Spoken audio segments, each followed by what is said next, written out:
dirt, I ride the tide. For you, I search the outside, search inside. For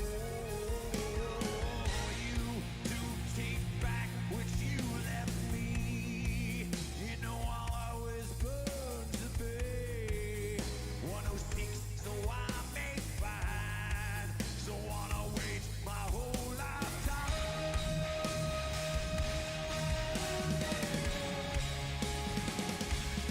I'll love you.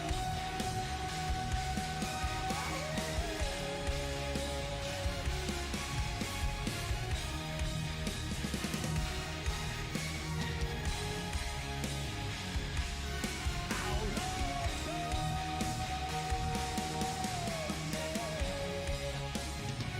And I'm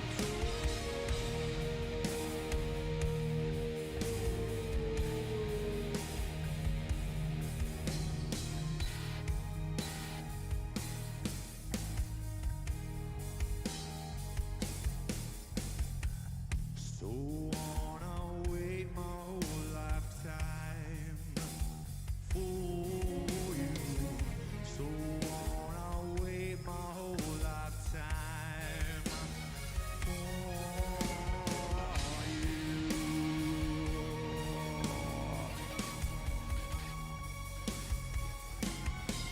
The more I search, the more my need for you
What is up, ladies and gentlemen, boys and girls? Welcome to another evening of EMEA League Scrims, brought to you by myself, ImPERium, and of course, the boys and girls of wonderful people over at Zenith Pro EU PUBG Mobile. As you know, my name is ImPERium, and I'm joined tonight by the wonderful and ever fantastic HighlandWolf. Hey, I'm back again. I didn't expect to be back tonight, but you know, pleasant surprise. So unfortunately, Max is a little bit sleepy boy. He's like a little Snorlax. He is. Definitely. He messaged me before 5 o'clock my time, which is before 6 o'clock, so roughly about 2 hours before the broadcasting. Is like, oh, do you mind if I skip today? I haven't had much sleep. I'm like absolutely wrecked. And I said, yeah, no problem. That's fine. That's absolutely fine. You know, yeah, there's no lights can go back in his Pokeball. He needs to rest, man. He needs to recover. He needs to go to the Pokemon Center, He does. Get healed up for tomorrow, you know. And for the EMEA League, which is, you know, starting just very shortly. This is what the second last day of scrims for these teams. So gonna be super exciting to see what these squads can pull out. Yeah, pretty much. So, you know, talking about squads and teams, the list of teams that we do have, they are, of course, scrolling down on the bottom of the stream graphic, as you can see. But we have Team 1218, Godsend, Frag Machines, Blaze, Dream Eaters, Polar Ace, Ozcheck Warriors, Arab GSG. What is, or what was UDR Killers is now Unicorns of Love. It is official. It was announced on the Unicorns of Love social media page today. So congrats to UDR Killers for being picked up by Unicorns of Love, and congrats to Unicorns of Love for picking up UDR Killers. You have Team Umbra, World of Wonder, Bloodline, Iraqi Elite, Class Game, Nyax CS, Alliance, Wildcats, and Punishers. Yeah, definitely going to be another stacked roster, and I'm actually looking forward to tonight's games.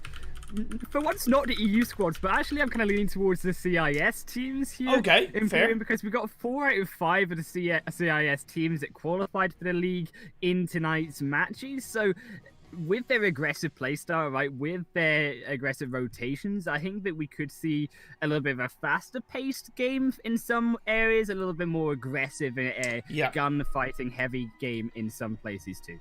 Yeah, of course, and what I do like, and this isn't anything against the teams that aren't in EMEA League, because we'll always give credit to any team, you know, who compete in PMCO as an example. But what I do like is that, as far as I know, because I haven't been told otherwise, every single one of these teams are in the EMEA League, right? So it is kind of that stacked lobby that, you know, where we will, every single one of these teams will have to be aware of each other, in my opinion, just that little bit more. Whereas in terms of how they drop, where they position themselves, because okay, if you have a lobby with a mix of EMEA League teams and maybe, you know, one non-EMEA League team, the kind of those EMEA League teams are kind of slightly thinking, well, you know, I don't need to worry about that team, and even though they might get distracted in scrims, I don't need to worry about them.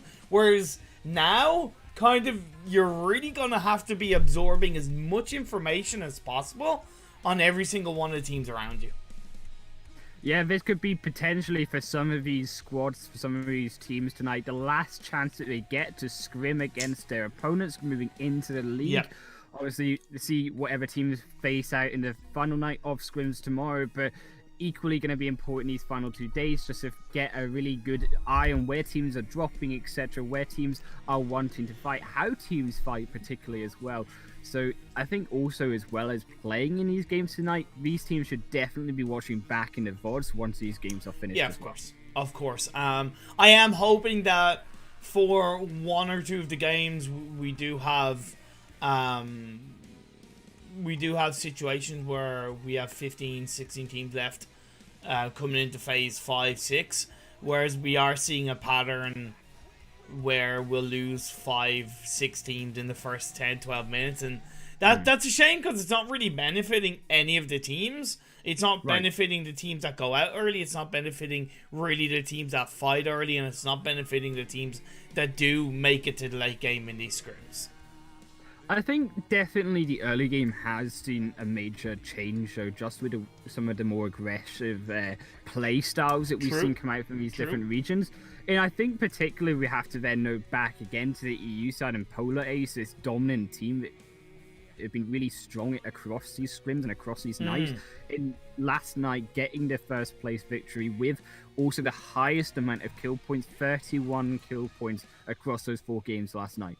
Yeah, and I was talking a little bit to Perks afterwards, and he's saying that he, when Elusive isn't playing, he's doing IGLing, and I think that's part of why we're seeing them drop in around the school and apartments area, because that's where, and Perks, as everybody will know, is on loan from Unicorns of Love, and that's where Unicorns of Love do like to play, do like to drop. So he's taking that kind of what he knows as a core drop spot, and he's applying it to Polar Ace, and I love that kind of influence, and I like the fact that the rest of the Polar Ace team are open to trying that, right? Open to Right. having that successful change in a drop spot. And also, not just them, but I also want to kind of note on this kind of dark horse team that we've been noticing through recent days, just as we head into our first game, is Blaze Esports. 20 kill points, and actually about one of those chicken dinners from last night games as well, getting, as we say, that 4th place position in last night's game. So them once again in tonight could see some upsets, could really shape how this scoreboard is going to look at the end of tonight. Yeah, exactly. And so as we are about to head into the first game, it's meant to be Sanhok. That's what I was told, but okay, it's a wrangle. Okay, that's okay. I'll be able to actually change it, to be fair. So let me go that, and there you go. So we do have a Sanhok going over to Erangel. So it's a funny looking Erangel, but it's a funny looking Sanhok, should I say? But no, that's definitely confused me a little bit. But oh well, we'll have to wait and see what happens. I should be able to kind of, get that sorted out. But start of the game, we see playing path a little bit down the south side of this map. Take us through it. Yeah, so obviously going to cut through. Also, interestingly enough, both the mainland and the South Island here for teams to drop down into. So, particularly going to note, of course, the side of Iraqi Elite, they were going to drop straight down onto Miltipal, which is going to be their hot drop location. And then going across the rest, we're then looking at the side of perhaps Godsent, dropping over into Milta. And even to the side of actually now Unicorns of Love over in Pachinki down in the middle of the mainland. And I think also it's going to be interesting here just to see which teams decide to go down into Sanhok. We saw it yesterday. Some of these teams take advantage of it. So could be these teams trying to go for what, honestly, to me, ImPERium feels like a very abandoned section of Erangel. Yeah. By the way, also, just to absolutely confirm, Bloodline were Bloodline in the EU PMCO. Then they became best friends forever, but they've gone back. They've diverted back to Bloodline, so they are the Bloodline name for the EMEA League. Low-key, I prefer Bloodline as a team name, to be fair. So I'm kind of a little bit low-key happy they've changed back to Bloodline. Then we're going to see Godsend heading towards that normal split drop around the Roshawk area with Polar Ace not interrupted by a team in the school and apartment area. So they're going to have an initial free drop in that area. Yeah, and also interesting to note that, again, none of these teams are going to be looking to drop in the South Island. Potentially that could change as we maybe see a southern rotation because of the zone. We'll just have to keep an eye on that. But, of course, these teams can be dropping down straight away to begin their first game of tonight. And for now, it looks pretty okay. No teams directly on top of each other just now, ImPERium. I think, obviously, keeping note, I think actually, I was going to say, here, Umbra here around actually the north side of the ruins and the Everest areas, that zone that comes around, and the open area could be spotted out here by two teams, Nyx and Umbra. Yeah, inside the Watertown area, it's rare we have two teams fighting in the early parts of a game in Watertown, but it is what it is. Seems like Nyx went for a little bit of a split drop. Umbra have decided to go there as a full squad, and Onyx will be down to 2 players. Now, the other 2 of their players are in those compounds that are a little bit south of the school and apartment area. It shouldn't be too hard for them to, disengage away into a bit of a safer location. Of course, that phase 1 circle is quite heavily up the northeast. Could it be a stall bar finish? Could be potentially a stall bar finish. And, around GSG, they didn't this time drop down in Kameshki as they usually do, so might be kicking themselves here in ImPERium at the start of this game, not going for that zone. So it will be interesting to see how these teams rotate if it does go further north. Unfortunately, victims once again of that split drop. Nikes now just down to 2 members, also caught between potentially Polar Ace and now the decided Unicorns of Love over ImPERium. Chinky, but will be just a little bit to west side once again. We see more kills go over. It will be Dream Eaters picking up a couple of their own. Yeah, and the FastPay Wildcats an initial kill. I am in the fight potentially in the Primorsk area between Punishers and Frag Machines. It's one of the first times we are seeing Frag Machines in these Pro EU EMEA League Scrims lobbies, so it's kind of good to see them. Even along with Punishers, we haven't really seen them too much. Now, we do see Punishers. They do have I don't know if that's subs or if they are actually new additions to the team for the EMEA League, but there's a couple of new players on their side, so I'm excited to see what they're going to do in terms of with their synergy in this Primorsk area. Certainly interesting coming out Frag right there, a little bit more split than actually decide. Punishers are much more close given. I think you see Freak here trying to make that counter rotation, try flank over Punishers, but still together potentially could be vulnerable though to grenades if he starts to be spotted out. And I think Seven Reef there will be the most key player for this squad. Going to keep an eye to make sure he can't get backdoored by any of these players, as well as Doctor just on the far flank there. I do worry that if the 2 players that are by the side of that wall, Leopard and Maori, are kind of spotted out, a grenade or 2 could see them getting punished for that, no pun intended. However, I do think Reef really kind of is going to be a key aspect to Punishers somewhat gaining a bit of a control in this fight, although he has disengaged away from the house, so that's going to eliminate that little bit of a high ground potential as Freak does disengage with that buggy to get closer to his teammates. As we see that kill feed continue there, Unicorns of Love, I think, just peeling off the rest of Nikes. That split job really not working out for him, but still over here between these 2 teams. And I think the key point here to mention about this fight is who goes down between Doctor and Radu ImPERium. Whoever goes down here is going to provide a massive disadvantage towards their team, because are going to open up just so much more the map for this squad there. You see Jackie also falling. No, not a happy time, not happy days for Nikes. I think they'll have to wait for game number 2 to come back. Yeah, they have indeed been taken out by the Unicorns of Love side. Of course, Unicorns of Love previously, UDR Killers officially announced today the acquirement of that side by Unicorns of Love. They've inserted themselves into the EMEA League with that fantastic PMWL roster. Of course, we have seen the first knockdown between Frag and Punishers over in the favor of Frag, and now Freak is going to make his way over inside that buggy. He's made a little bit of noise with that, but he's of course providing good support. Roof might look to chuck those grenades over as Reef is going to try and get the revive, execute onto Doctor. Indeed, that's done. What can Mirari and Leopard do with those positions? Not going to be able to do too much for now as Freak goes for the jump shot, but Doctor is able to get that nice knockdown onto Reef, but it's going to be countered over by the members of Frag Machines. Roof confirming double knockdowns onto Reef and Doctor. Going to put a lot more pressure onto Mori or Leopard. Now, if Outplay can flank around and get a fantastic sightline to Mori and Leopard, that'd be absolutely fantastic for the side of Frag Machines. All the while, Lord is going to be able to do a little bit from the back line, but he does have an M24. That's unorthodox in this close range fight. Right, Mr. Artie there now having to flank round, leaving him open to another side, but Leopard there does manage to find out the double knock-off ImPERium. Super low, though, as Lord comes in as well to the fight. They are on the edge of life right now, Punishers. Oh, but Arif is going to be able to come in. Leopard is knocked down. Frag Machines have slightly missed up their opportunity. But Lord comes in to get that close range double kill and to get the squad wipe on Punishers. Nicely done by Frag Machines in the early parts of this game.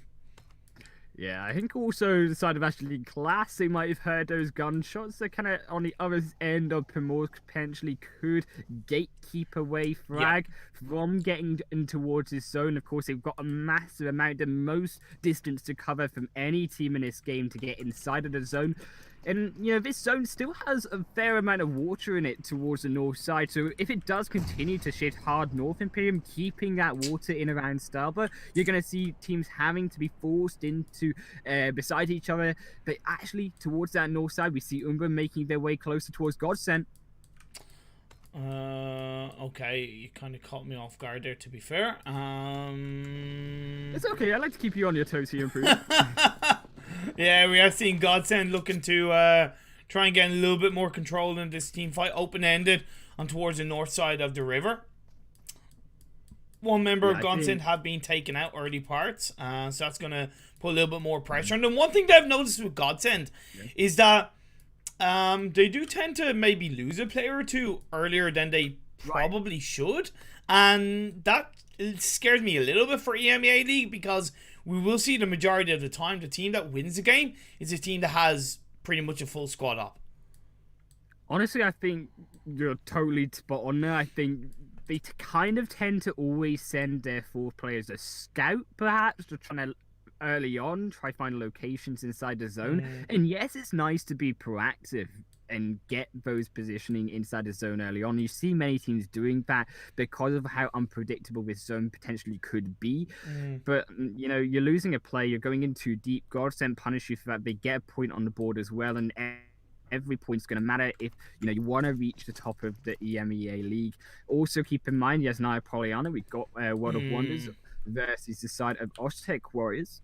Yeah, the side of World of Wonder started as a three-man team. Zessie, Sun HP, and Keys, and doesn't have the fourth player. Oztec Warriors do have their full squad up. Now, they have been in these two apartment buildings for quite a while, to be fair. I think for the last 3 or 4 minutes, I've been observing on the mini-map, so to speak, but they are kind of biding their time. The good thing is that it is on the very northern edge of this Yasnaya city, and Yasnaya right now is kind of very firmly in the center of this phase 1 circle, so we could see more teams hover around that area. As an example, Iraqi Elite are actually optimizing that kind of north edge circle position, or north edge Yasnaya position, by making their way in towards those apartment buildings. So it's a 3-way fight in these apartments. You have to really feel for how Oztec are going to regroup here. A 2-2 split between two different buildings. Got World of Wonders knocking on the door below them on both Rashid and KWT. And then you got Last and Rosen. Now they have to look behind them. They can't now focus on World of Wonders. So really it could look dire for this team moving into the next couple minutes, how this will play out. I think, honestly, World of Wonders, hearing perhaps another team moving in, they could potentially be a bit more aggressive, force them into an uncomfortable position. If you take down KWT in that stairwell, then now Rashid is super vulnerable to fire.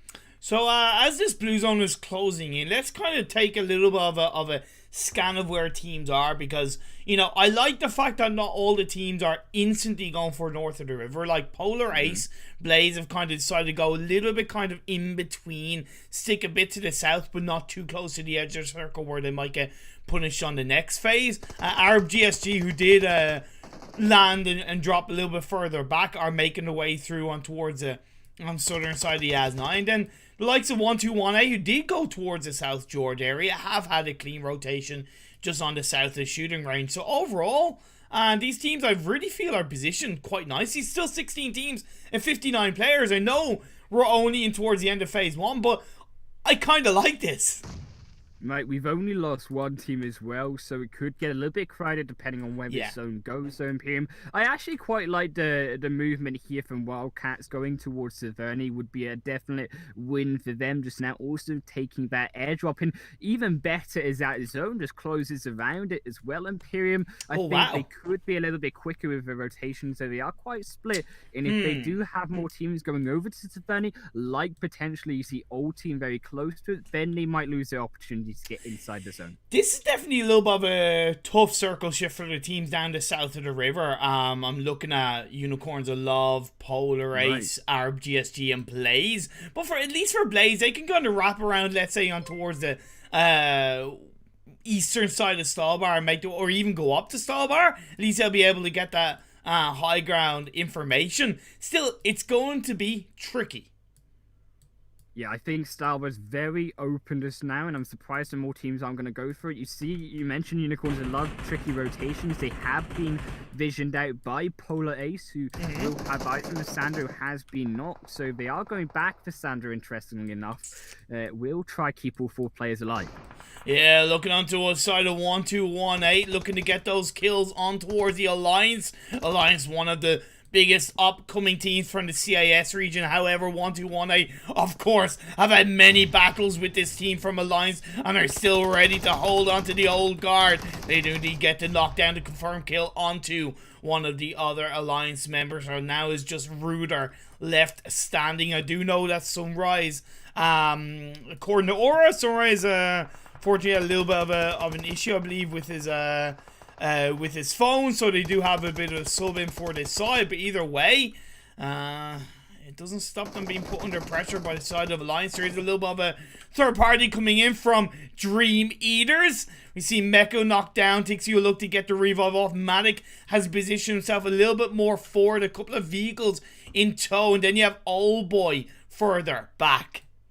Oh, the grenade onto Ruder doesn't quite finish him off though. Was a long shot there. Another one comes down. Ruder getting picked off beforehand though by Old Boy, and Dreamy is third party that kill away, and now they're moving into 12-18. They want more here, ImPERium. Oh, Tixie is cooking up a grenade. He knows he can just send it into the warehouse and hope it gets some kind of core damage. And then nearly takes down Tulika. So Conafor and Tulika inside that warehouse. You do have Nuggets. Nuggets, the former, I believe, Unicorns of Love CIS team player. He's on the side, could get a nice clean sweep. Indeed, he finds 60 on the sidelines, gets that confirmed kill. No messing about with Nuggets. He says, no, I ain't giving you any kind of a chance. But Malik, of course, sprays back to get that confirmed knockdown onto Nuggets. How was it gone for? And Tulika respond as Meku is on that low ground, supported by Old Boy. It's a 2v2 clean sweep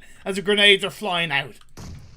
And unfortunately, I think 12-18, this warehouse will be their coffin. Only Zakonifor alive. And now Old Boy Meki, they're going to sweep the building. ImPERium, here they come. Looking for that 1v2, goes for the free shots coming through. But Old Boy shows his experience and says, oh, no. Say what you want. Do what you want. The warehouse, in your words, is your coffin. 1-2-1-8. We are Dream Eaters, and we are here to win the EMEA League. Nicely done by the boys third partying onto 2 of these teams.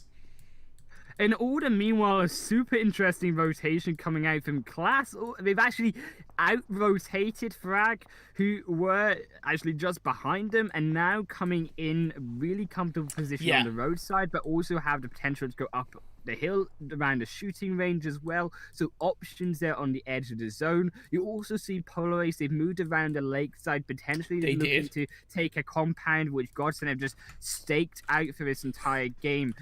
Potentially could be let you know that we still have the 3 teams inside the north of Yasnaya Polyana. Of course, World of Wonder have lost 2 of their players, but Sun HP is on his own. He's able to get a double knock and confirmed kill. He goes in and outside the windows of the building. He's very low in health. Does he have time to pick off a first aid kit as the members of the side of Aztec Warriors look to try and find him and take out the final player, World of Wonder.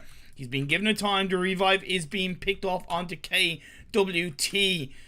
All the while, Iraqi Elite are just kind of standing by and waiting. They've also lost 2 players as well.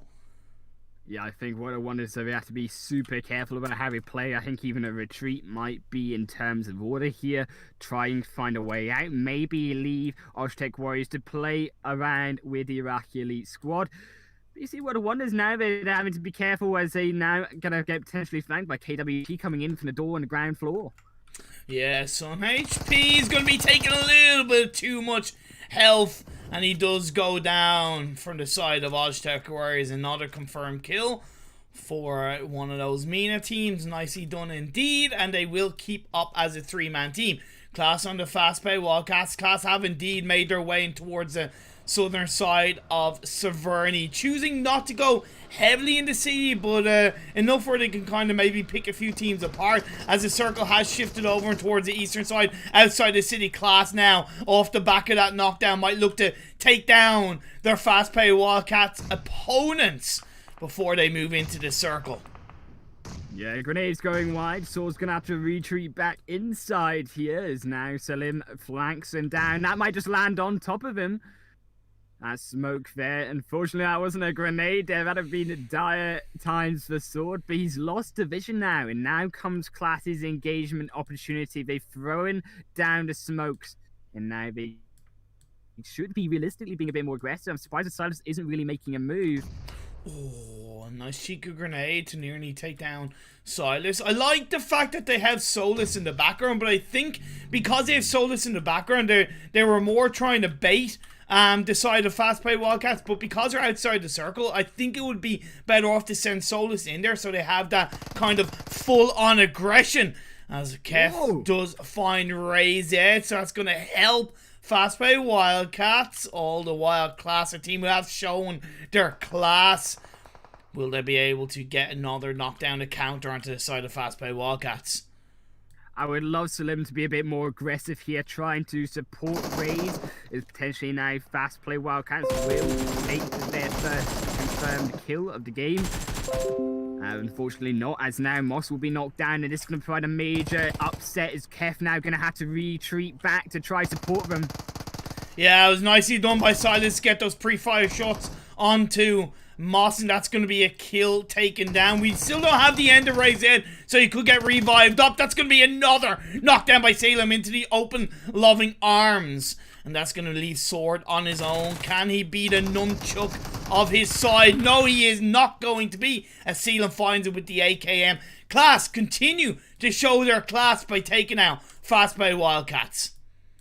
And I tell you what's still in play is Stalba and Polar Ace. They've moved up to try revive their members that were scouting out around the side of, as you see, Bloodline. But now they look a bit split. Now they look a bit dead here. They've lost Jody. They've lost Elusive. Yeah, but can they get the better Kapahala and all in? It may be a new name, but I tell you what, it's still the same passionate aggression that Bloodline show on. There is also Aces supporting Kapahala. Ked is on his own. A nice grenade is going to get the better of Polar Ace, and that is the end of them.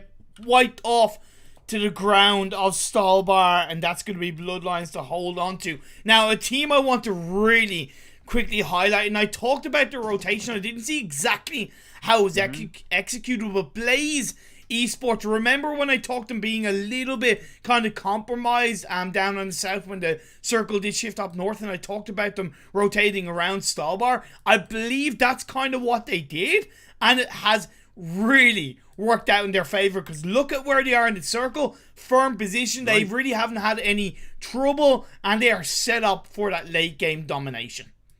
They've taken the long road round into the zone, which none of the other teams here were expecting to do. And I'm actually interested to see how Oztec Warriors, coming off of those two fights, both in Iraqi League and actually the side of World of Wonders, will fare now moving later into this zone. And unfortunately, they are just down to 3 members. But, you know, props to them as well, ImPERium keeping 3 players alive in what really looked like they were being sandwiched by 2 different teams earlier in this game.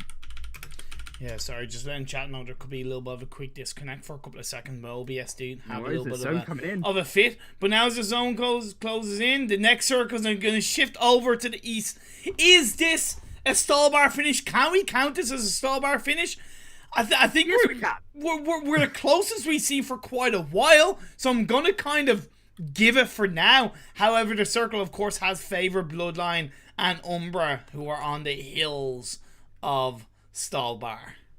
Do you know what Blaze need to do now, ImPERium? We need to rotate round the north side of his zone onto the top of, I think, actually Stalbar. You know, the typically top of his mana is still in play, and that could be massive advantage for teams. You see all of these teams going to the base of the mountain, but who will climb to the top of this first game? And here's the thing, this area is so tricky to play around because a little bit like Prison, there's always somewhere that's higher ground, so you can't really even be secure that your high ground position is really going to give you an advantage. We're seeing third party after third party. Godsend got a kill onto one of the members of Umbra, PRZ, but then I believe it was Kapahali that got the knockdown onto Navy, and that's where the Stalbar area is just so tricky to play around. And whereas if you rotate a little bit too early, you can potentially pay the price.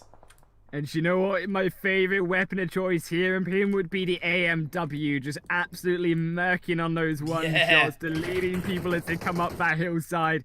Whoever may have one, if anyone has one at all, will be for sure advantage here in this first match. Yeah, we've seen the fight kick off on the western edge of the circle between Class Game Esports and the side of Dream Eaters. Matic is knocked down, so leads Old Boy and Meku on his own. I like the fact that Silas is a little bit further back outside the circle, but that lower ground could give a little bit more core information. Of course, Class have to be careful because Blaze could be coming in for a third party, so they will have to, you know, be maybe a tiny bit more aggressive onto the side of Dream Eaters or push them back. They've kind of done that, and it's into the loving arms of Frag Machines, who are looking to pick up a few more kills on the edge of this circle.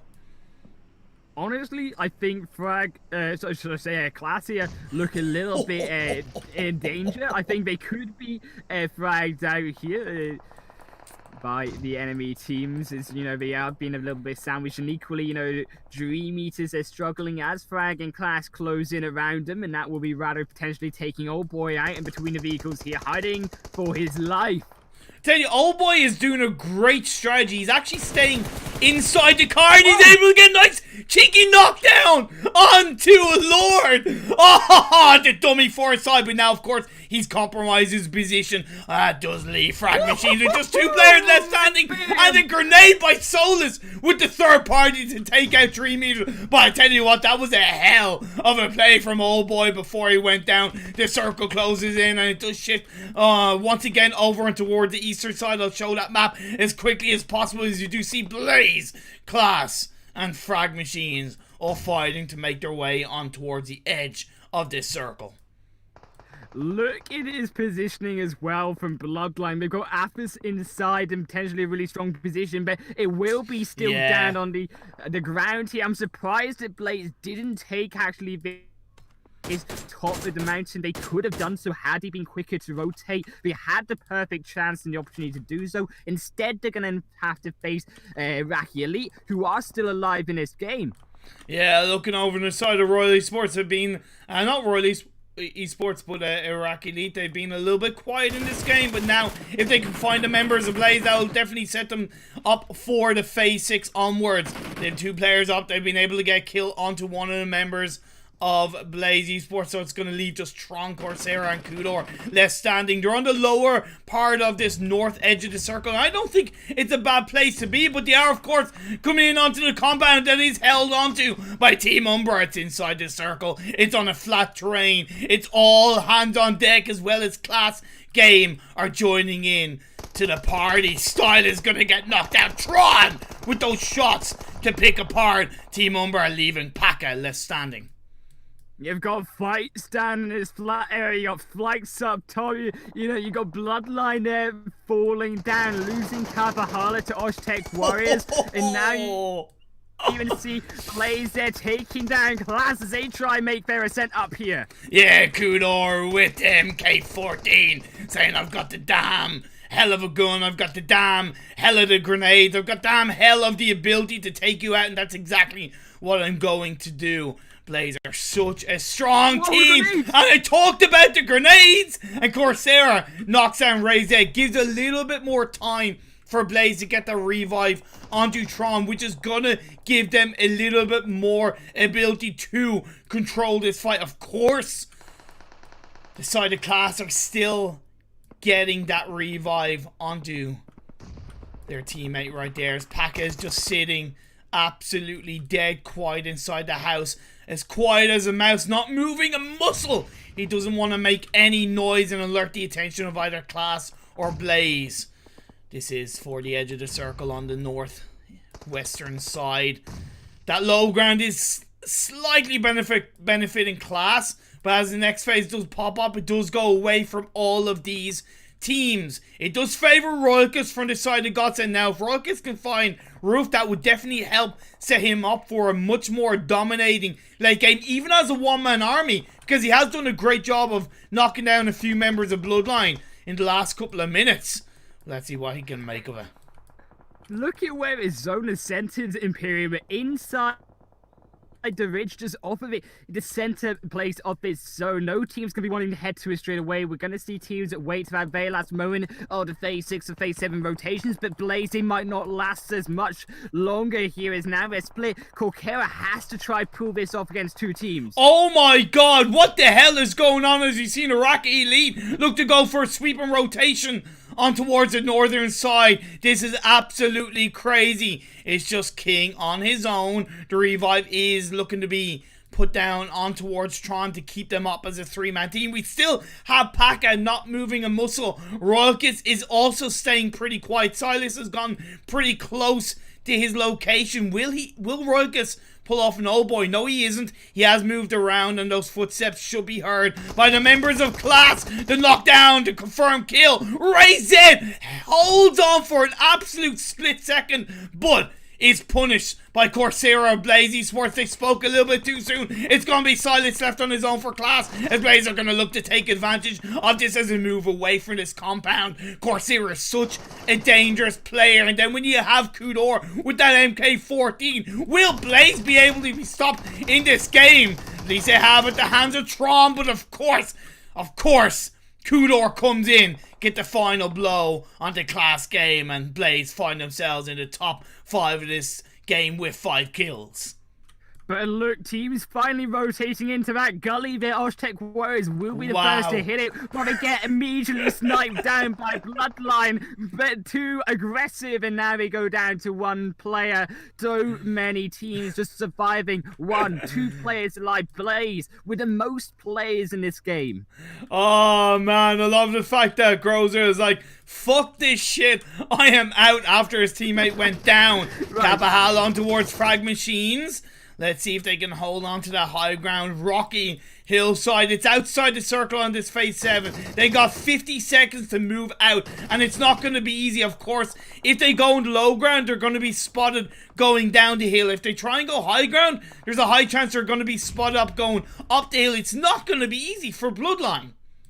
These teams need to hope outside the zone at Blaze and the side of Iraqi. Yeah. Iraqi Elite, they fight each other, because True. if they don't, Blaze will pick them off, and Iraqi Elite will pick them off moving to the zone. They're going into low ground versus high ground advantage for the long range fight against Blaze and Iraq. You have to hope that this fight breaks out and try outlast, dare I say, a phase 7, 8 now going into zone. Roof trying to take his time, might be able to pick off somebody as the blue zone closes in. All in is going to get put down to a sliver of health by the members of Blaze. Trying to run and gun as they do throw those smokes and utilities. Kappa is going to make his way downhill, but will he be stabbed in the back by either Groza or Roof? We'll have to wait and find out as the blue zone is closing. I love the fact that Kappa has gotten close, but Kappa turns around and takes down Groza and said, you ain't getting the better of me just yet. He prones down, puts off a first aid kit. It is his last first aid kit of the game, but I tell you what, as we're in phase 7, I don't think he's going to need too many more.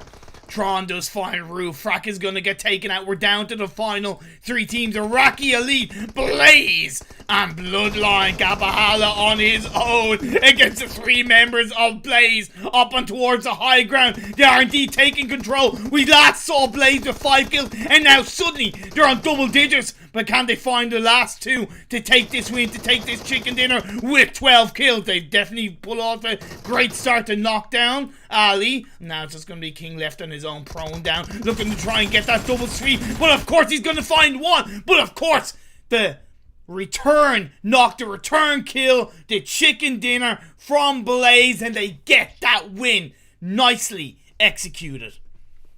10 kills on the board as well will put them a juicy 25 points out this first game. The chicken dinner, we talked about it. I talked about it. ImPERium Blaze's Dark Horse team strike in the very first game here in tonight's matches, and I just cannot wait to see what they pull off in the rest of these games. Yeah, absolutely stunning job done by Blaze. They really did benefit from what was a fantastic rotation on phase 2.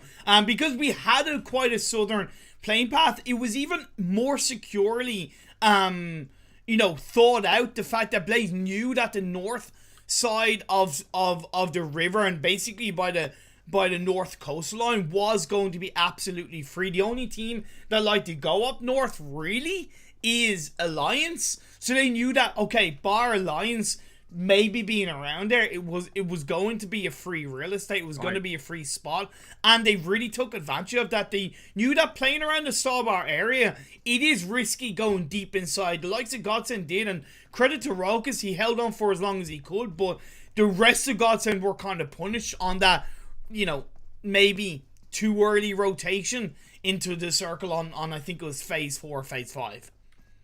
I almost feel like Classic, they got a bit too aggressive, I think, going after Rokas, not actually taking care of Blaze behind him.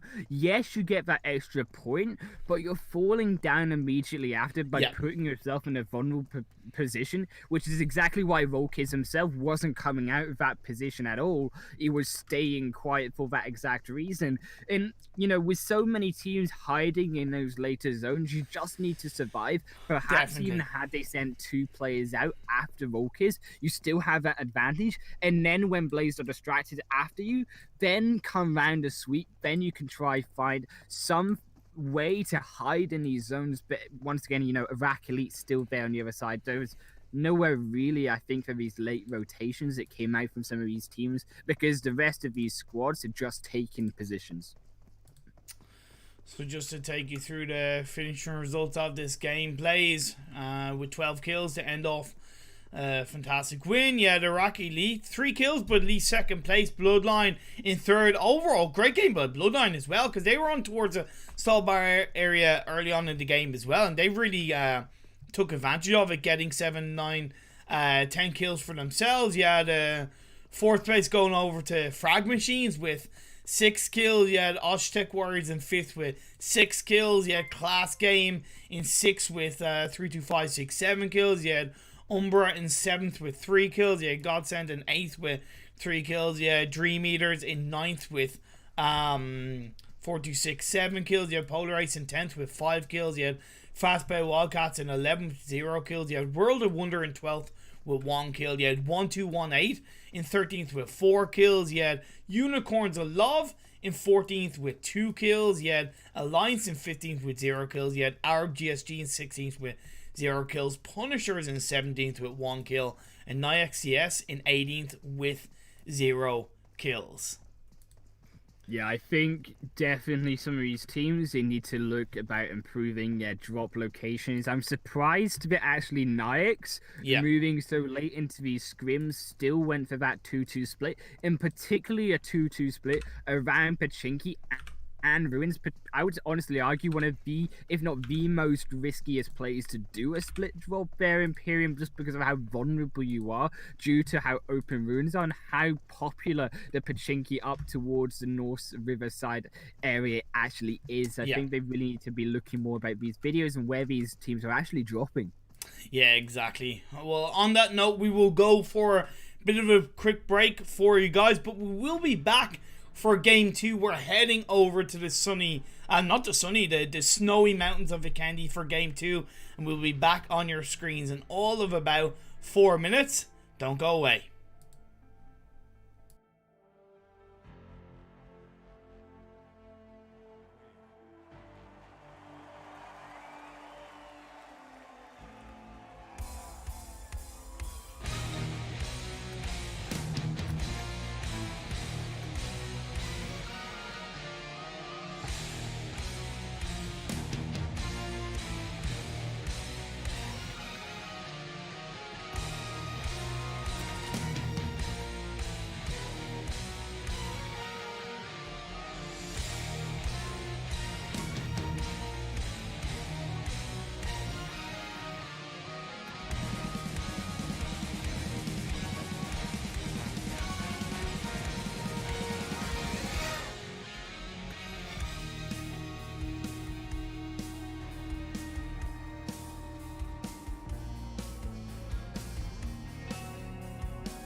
Welcome back, ladies and gentlemen, boys and girls, to the Zenith Pro EU EMEA League Scrims. My name is ImPERium, and we had a fantastic game one in Erangel, won by Blaze Esports. I'll tell you what, it was definitely a lovely sight to see for myself and HighlandWolf. Definitely was. So, you know, the underdogs once again taking our chicken dinner, stealing it away, albeit from some of these more expected to win teams. And I honestly love now going into the Kendi because you saw a little bit of how rotations need to be in form in game number one, and especially in the Kendi. This is the rotations map. This is where we're going to really see if teams have performed and practiced their rotations, and if not, it's gonna really show, particularly if we see some of these harsher zones like you were casting last night. Yeah, exactly.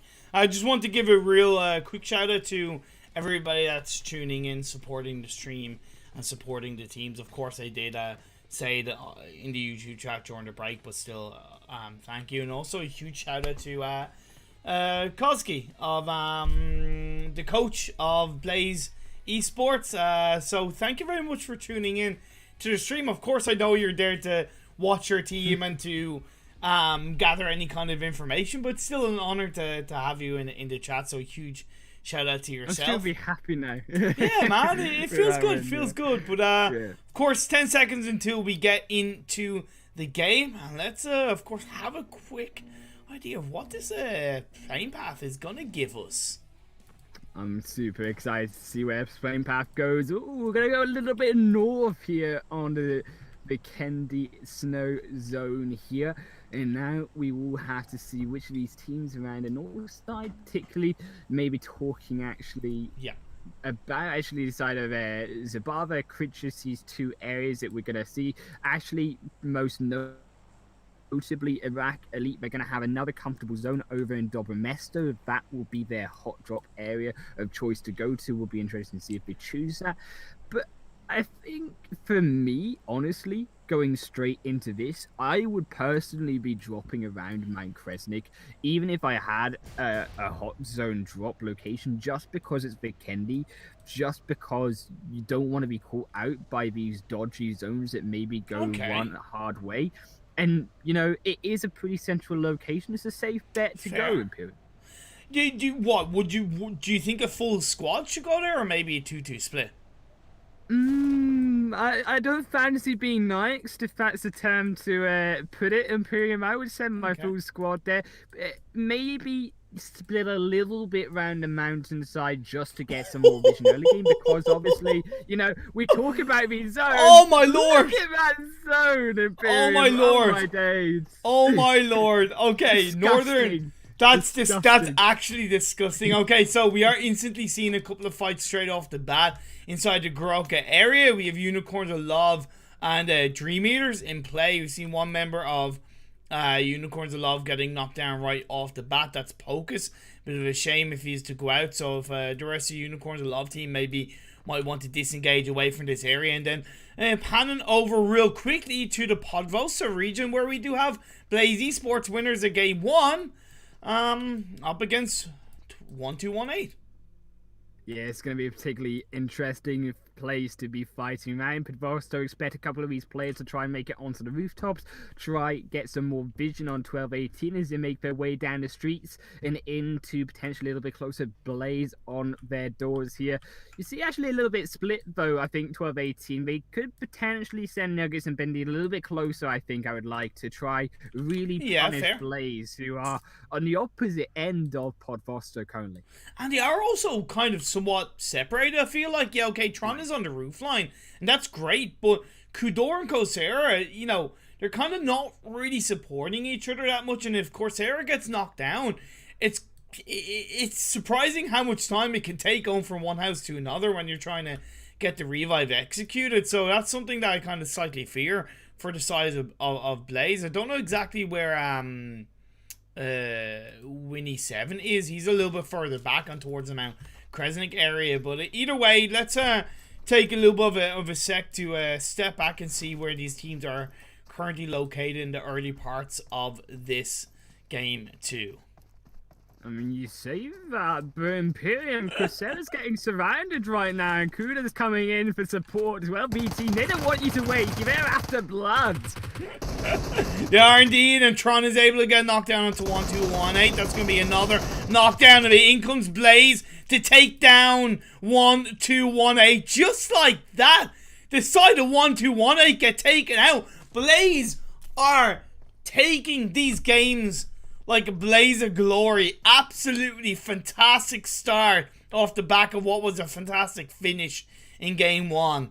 Podvoso is Blazes. But honestly, moving back to this zone, right, you keep an eye on Garoka, I think, of course, Unicorns of Love, and still Dream Eaters. But this zone ImPERium, we need to see these teams, particularly on the north side, making their way down. Yeah. Nyx, once again, we wanted to see a better game from them. They are going to have a hell of a time making it all the way down to the south.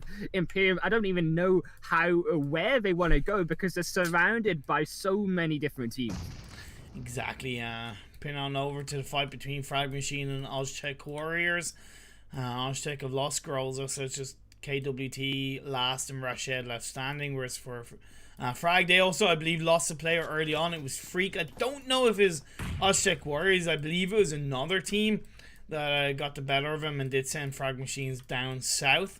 Of course, you know, before kind of this fight gets underway, it is in theory an easier push into the circle for the teams that are on the coastal line between the west and the east, right? Like when you look at Arab, GSG, right, Alliance, even Godsend, they can kind of just play that coastal line and come in from the bridge side of Volnova, or even stay in the high ground of Hot Springs and Cantor. Yeah, they are not going to have a difficult time, and I think, yeah, you know, particularly GSG, they probably have one of the easiest ways in. Theoretically, only the actually side of old team will be able to pressure them at all, or should I say Alliance here, will be able to pressure them, but you know, we do only see, of course, that one team inside of the zone, and that obviously will be Team Umbra, so they will have now the choice of where to go in. It's a tricky one, actually, I think, ImPERium, because where do you go potentially with so many teams that could go in? You see them going around Winery. Yes, that's got a high ground, but it's also a little bit closer to the coastline, which some teams may want to just go for straight ahead.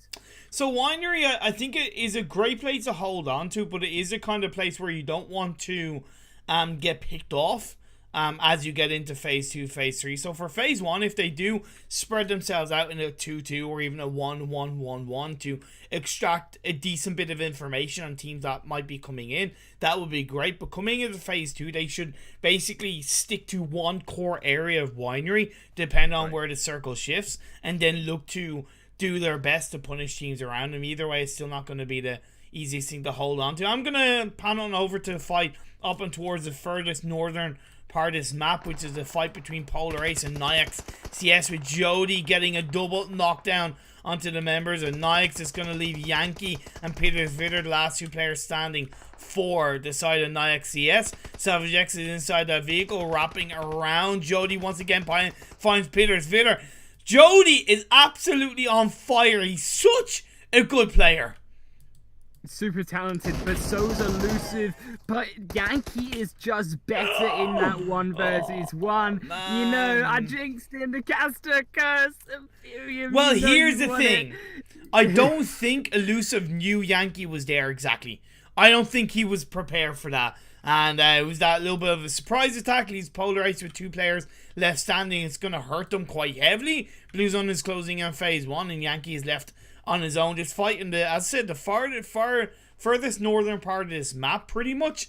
They are going to have the longest distance to travel to make their way into the circle on phase 1. It's most likely that they will wait for phase 2 to pop up, as FastPay Wildcats have moved down south in towards the direction of Frag Machines, but Frag have been able to get a cheeky kill onto the members of FastPay Wildcats, leaving Kesh and Moss left standing.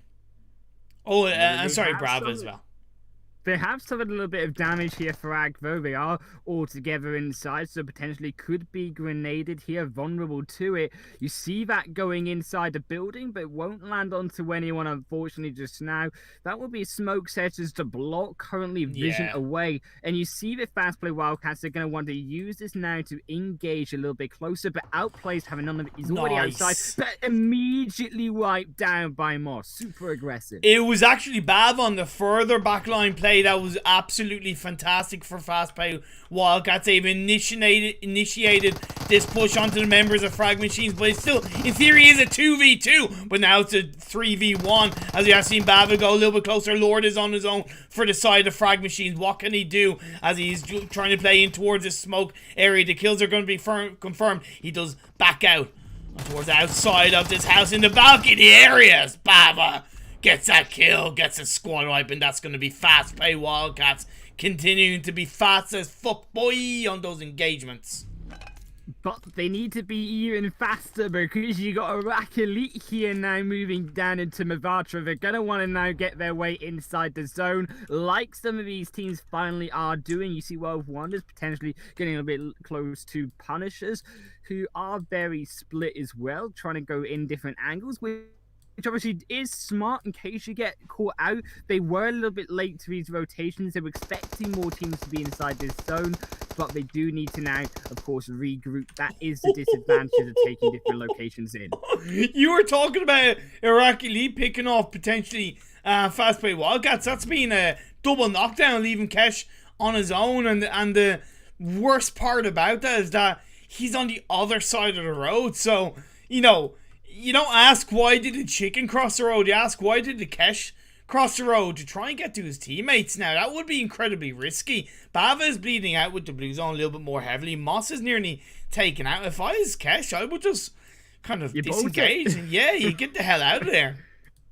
Yeah, and that he will be doing. There's no way to revive Moss falling down with also the blue zone damage. Yeah. Elite will wipe them down just to one sole member.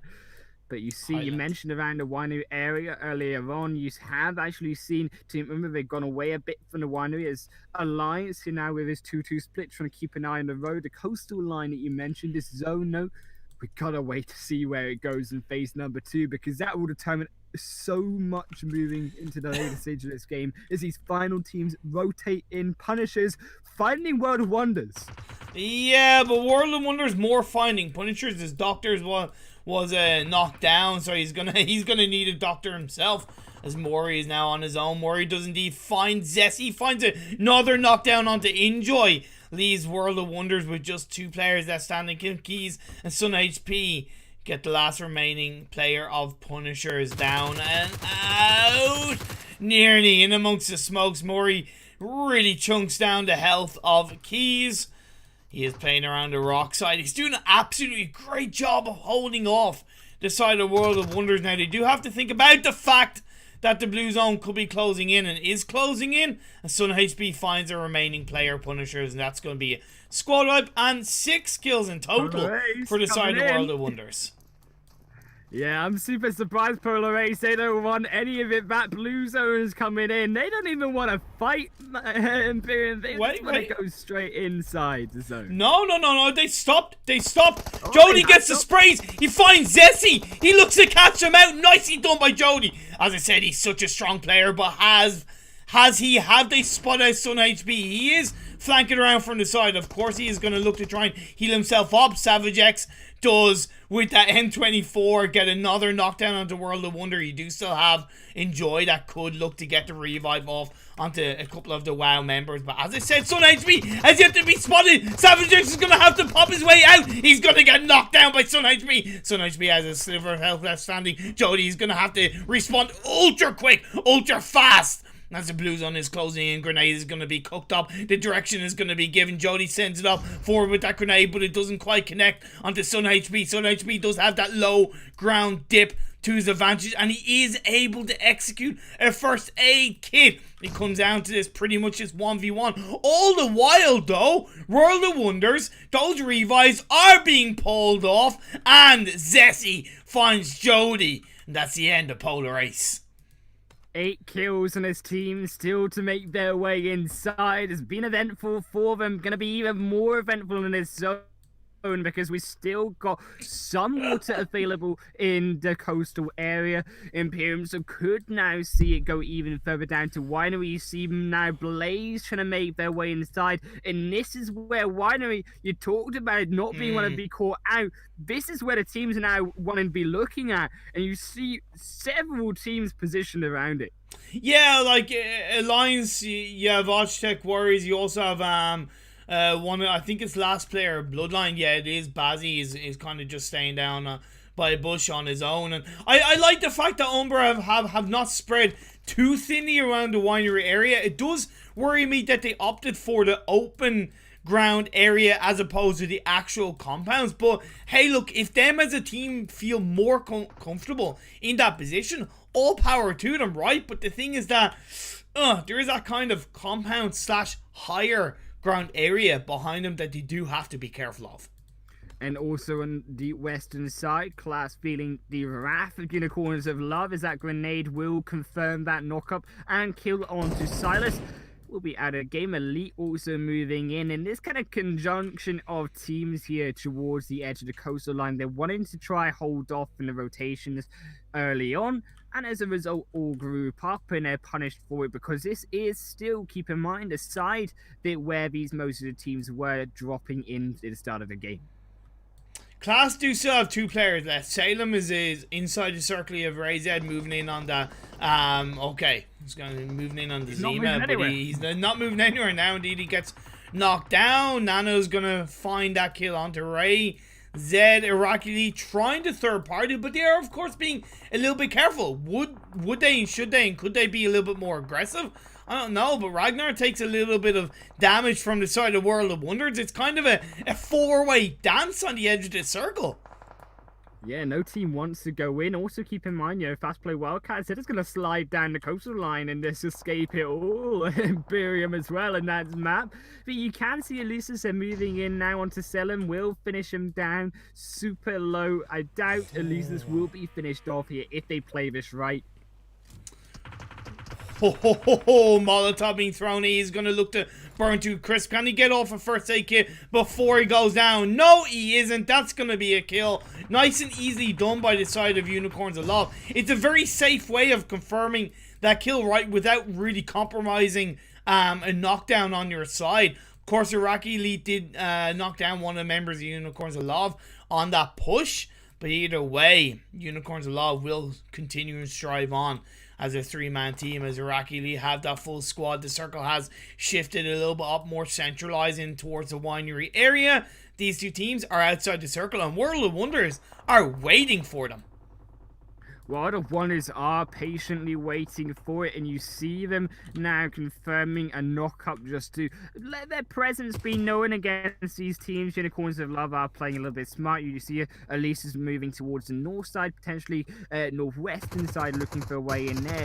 But also on the opposite end, the northeastern side, ImPERium, you also see Godsend moving in to this very crowded winery area. In both, actually, note Team Umbra and also Blaze a little bit split around the area, so could be potentially picked off. Yeah, and we have seen PRZ get knocked down. Maybe that's Umbra having to, having to go a little bit closer together now.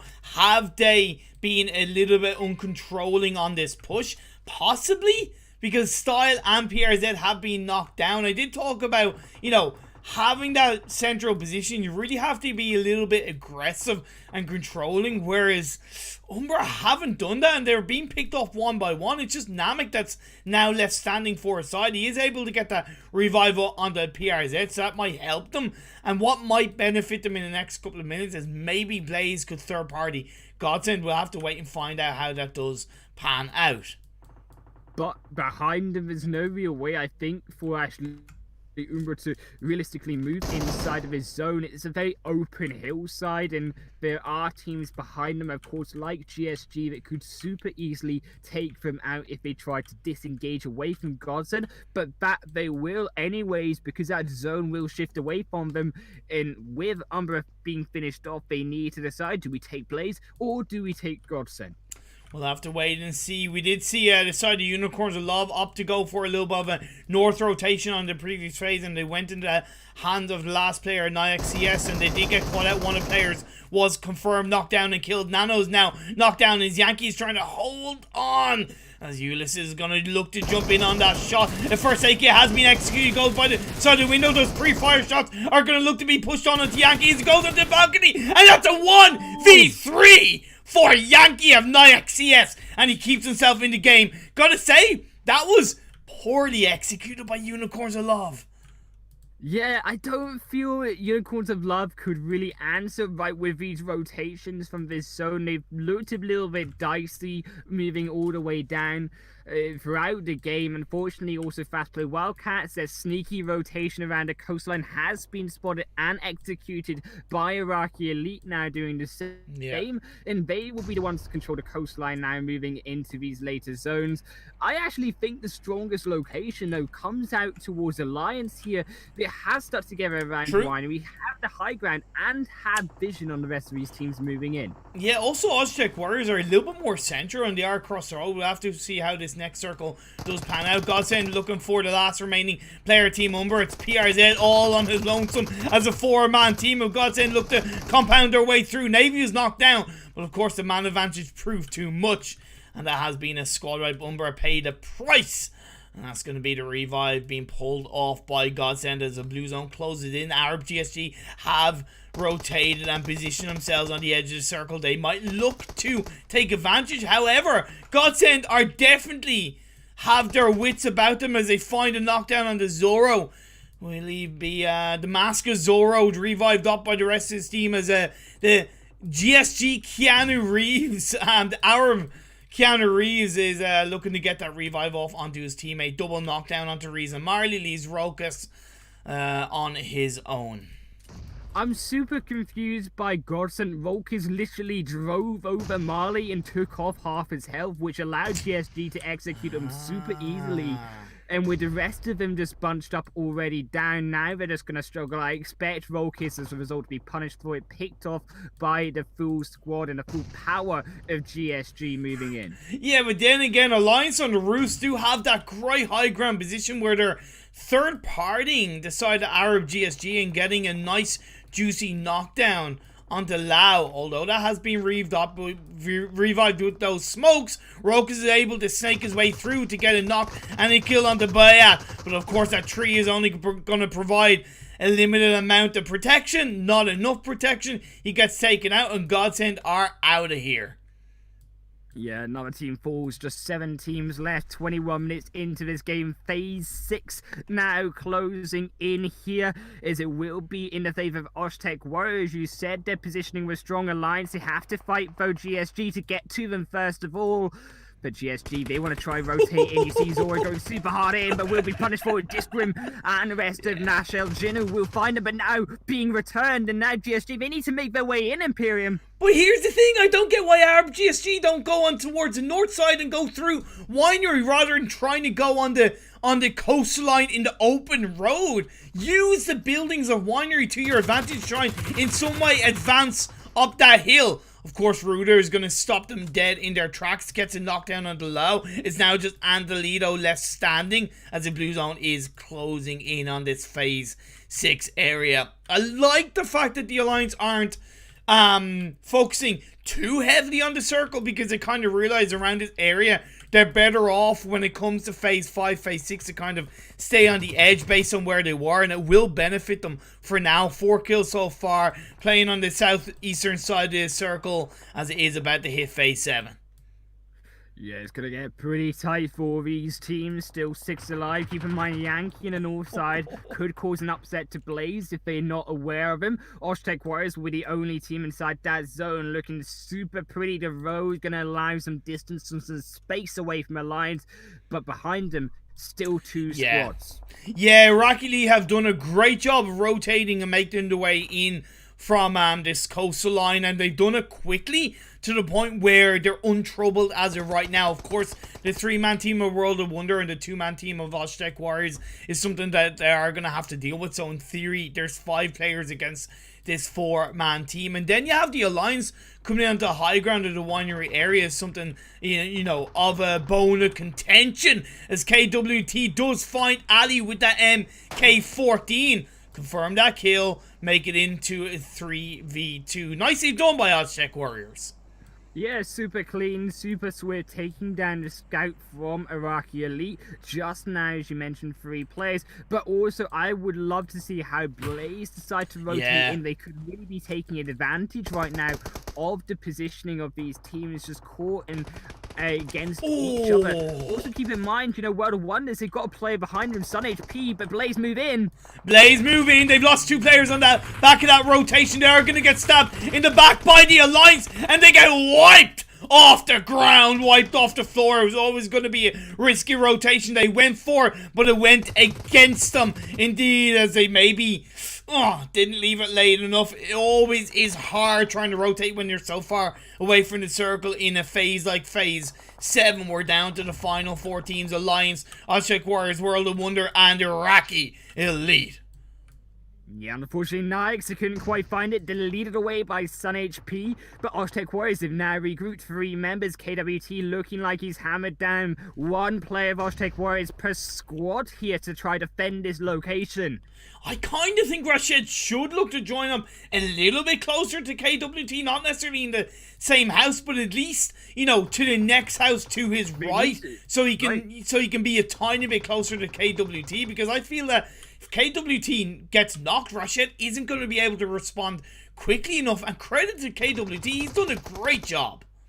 But even if he does get knocked, how do you get between buildings in ImPERium? There's really no way. Aztec Warriors have already split themselves. They're committed. They need to take down, realistically, these squads solo. They need to basically pull off what Yankee did earlier in his game. But keep in mind, Alliance, they're still patiently waiting for this fight to happen.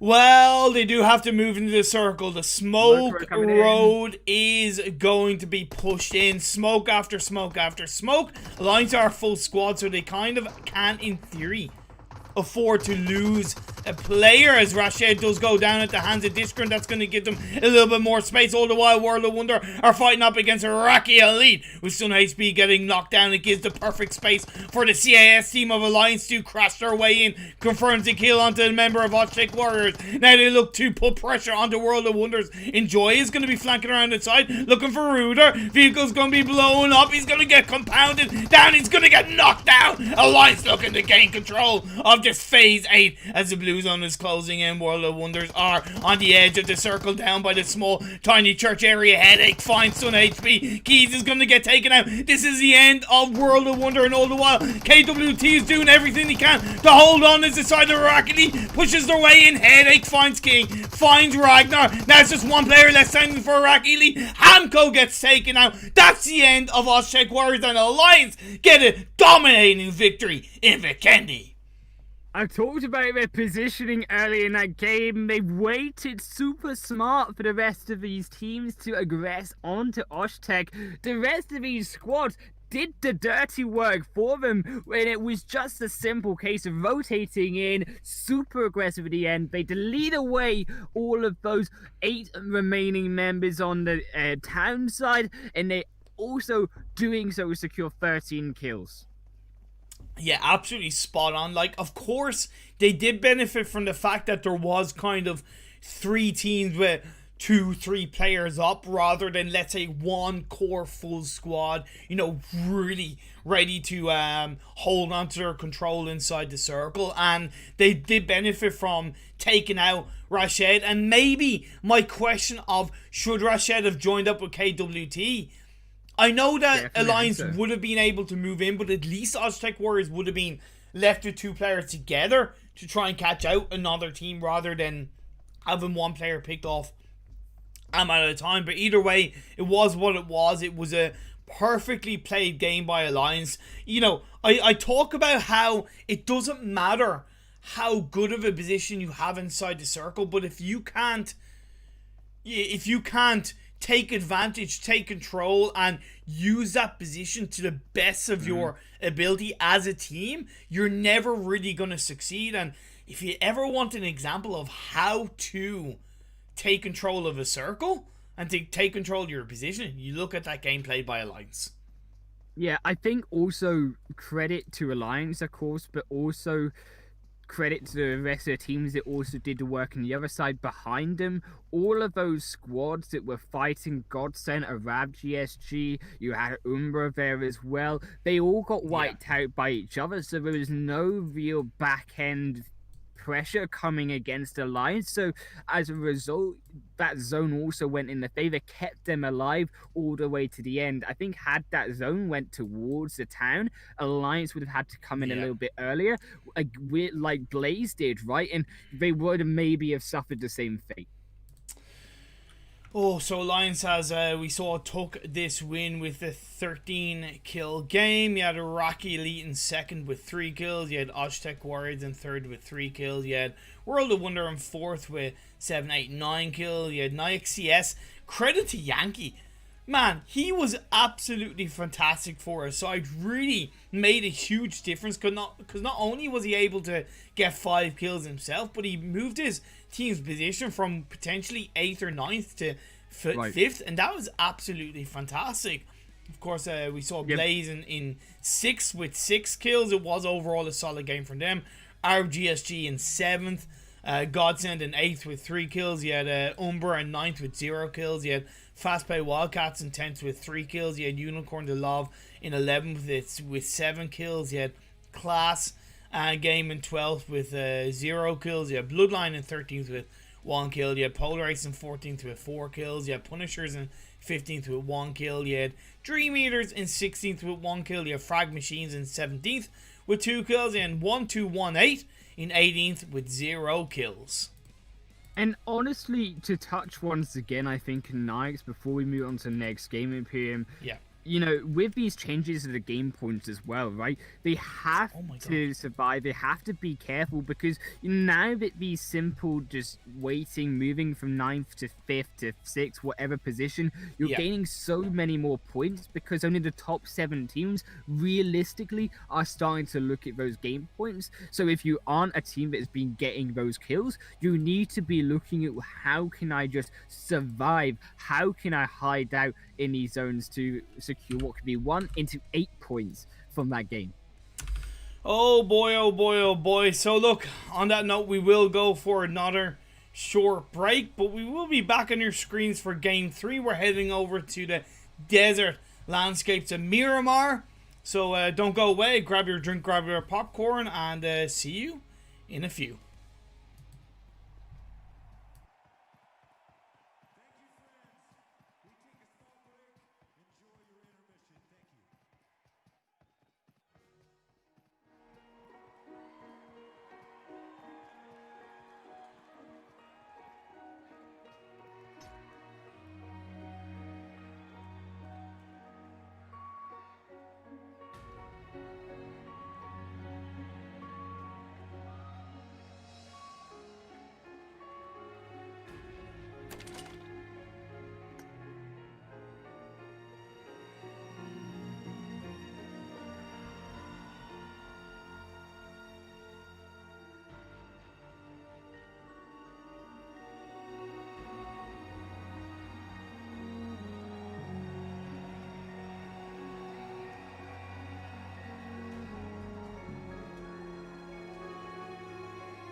How can I be lost if I've got nowhere to go? Search for seas of gold. How come it's got so cold? How can I be lost in remembrance I relive? And how can I blame you when it's me I can't forget?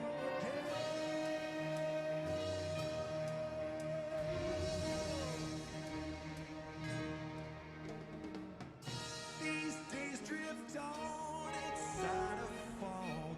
It's thick and suffocating. He's seeking a life outside its hell, inside intoxicating.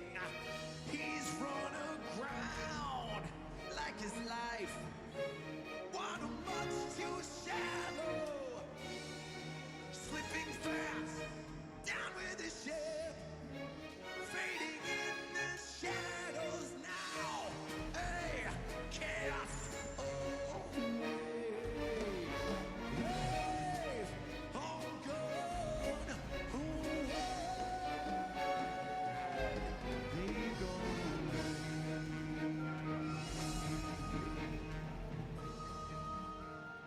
How can I be lost if I got nowhere to go?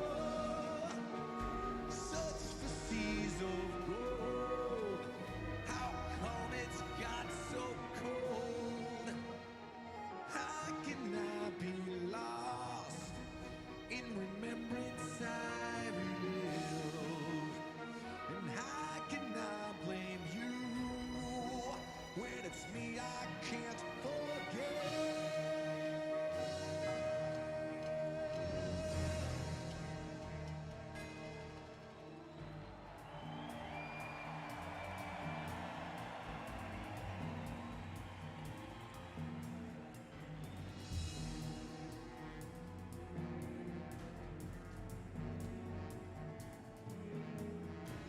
Forgive me.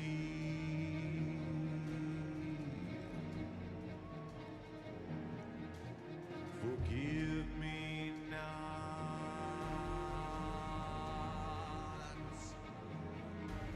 Forgive me.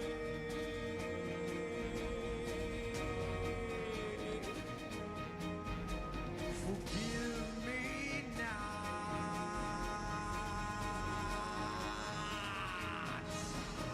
Forgive me. Forgive me not. Forgive me.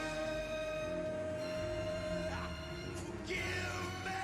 Why can't I forgive me?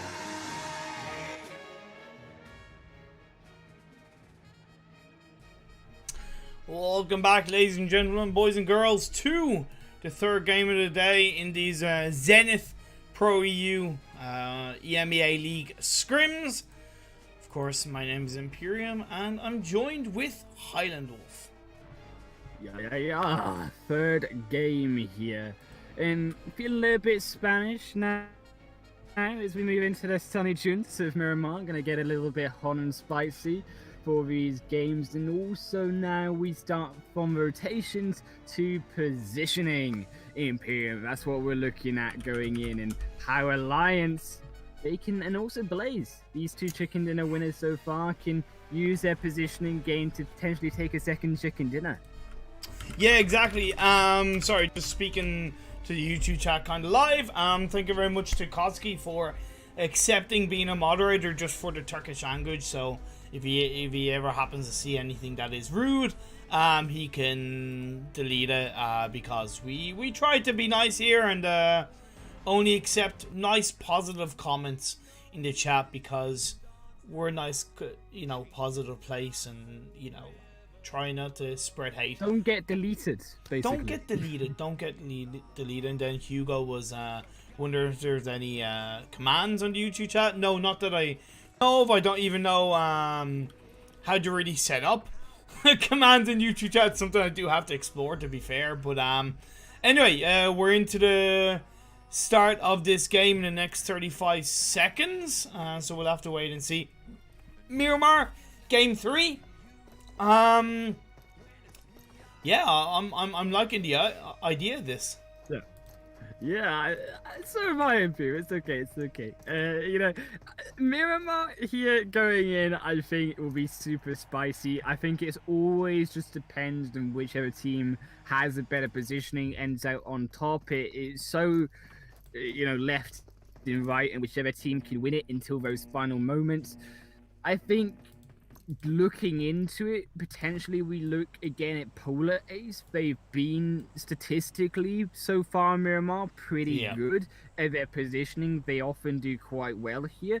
So they haven't actually got chicken dinner yet, which is a little bit surprising. You know, there's still 2 opportunities to go, but typically they get 1 per night. So looking potentially like they could here.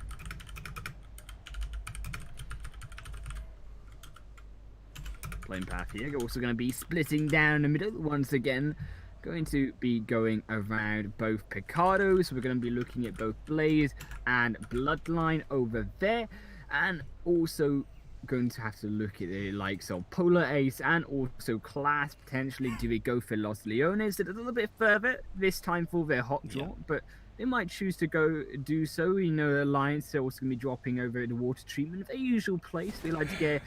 they sometimes get a little bit thirsty, ImPERium, from all that hard work over in Vikendi, so they're going to be dropping over. They're going to quench themselves over in this 3rd game. Let's hope they don't hallucinate and think they're doing well in the game and they go out early.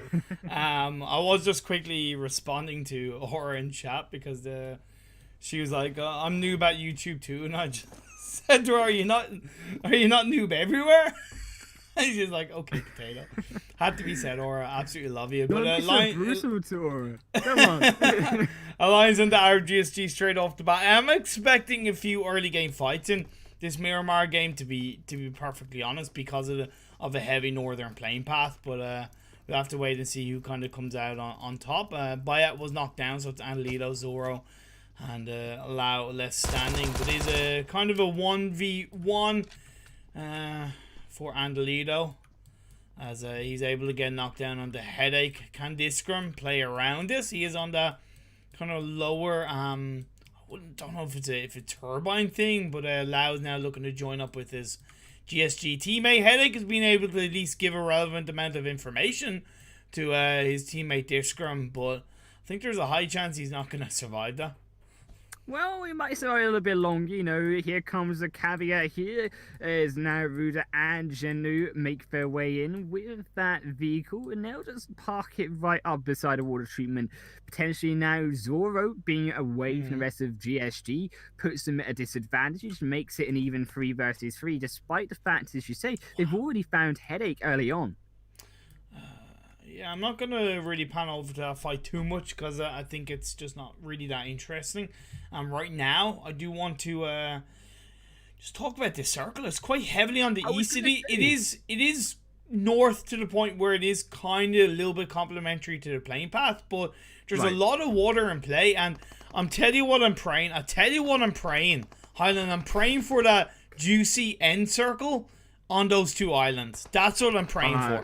The Twin Islands, I would love that. But I tell you what, you know, GSG Alliance, they finally, I think, found each other here, and it will be looking like Alliance are struggling.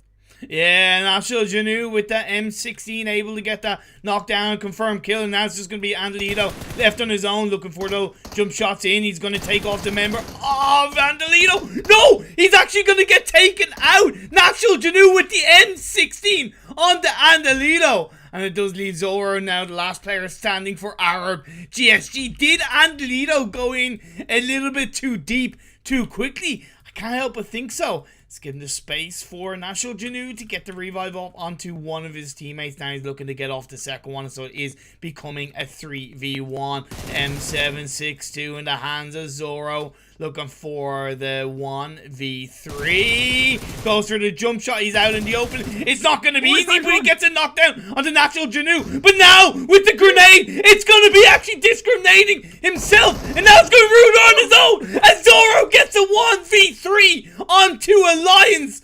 Oh my god, what a way to kick off this Miramar game. Don't ever tell me a fight's not interesting, ImPERium. That was epic 1 versus 3 from Zoro. Panning over their loot now.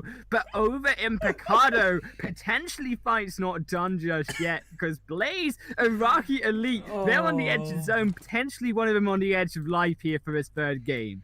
Oh my lord. Like, you know, yeah, I was definitely made to eat my words. It's kind of like they heard what I said. What? It's not, are you not sports entertained? Are you not esports entertained? Okay, well, let us make you esports entertained. And hey, look, credit to both teams. Definitely put on a hell of a show.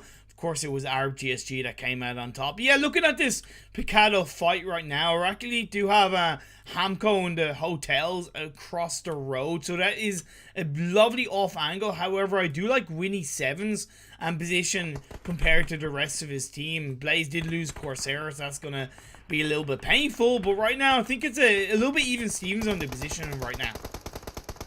Yeah, especially considering this red zone going to be jumping on top of them all. I think that will obviously restrict movements potentially from Iraqi Elite. Will actually, I think, be advantageous to also Blaze. Will allow them to buy a bit more time and decide whether they want to join up together or whether they still want to cover that entire front line, but potentially also be knocked out and risk not being able to be revived. So we do see Decided Dream Eater is putting pressure onto Polar Ace.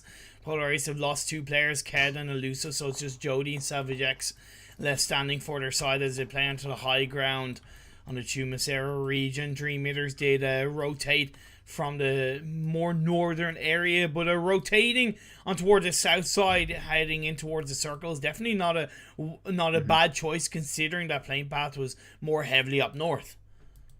And I also note in terms of rotations while we're at it here, 12-18 and Frag, they take down early the coastal areas. Both coastal areas currently in play are both Impala and Puerto Paisio. So that will be interesting to see if teams then looking to go for it later on. Potentially, of course, you know, FastPay Wildcats, they're moving in now, Sword as that scout member. They could be caught out and be surprised by these early rotations. But still keep in mind, only 7 minutes in. So that was super quick rotations in both of these teams. So, of course, you know, the longer Decider Iraqi Elite and Blaze leave it to kind of, you know, fight each other, I think the more it's going to hurt both teams, obviously, depending on this Phase 2 circle shift, because a lot of the core areas on this Phase 1 circle, because it's such a coastal line area where there's less landmass now available for the teams, they're going to be kind of taken, right? And they could easily get punished by the likes of Bloodline, and maybe even a couple of teams leaving it late to rotate into the circle.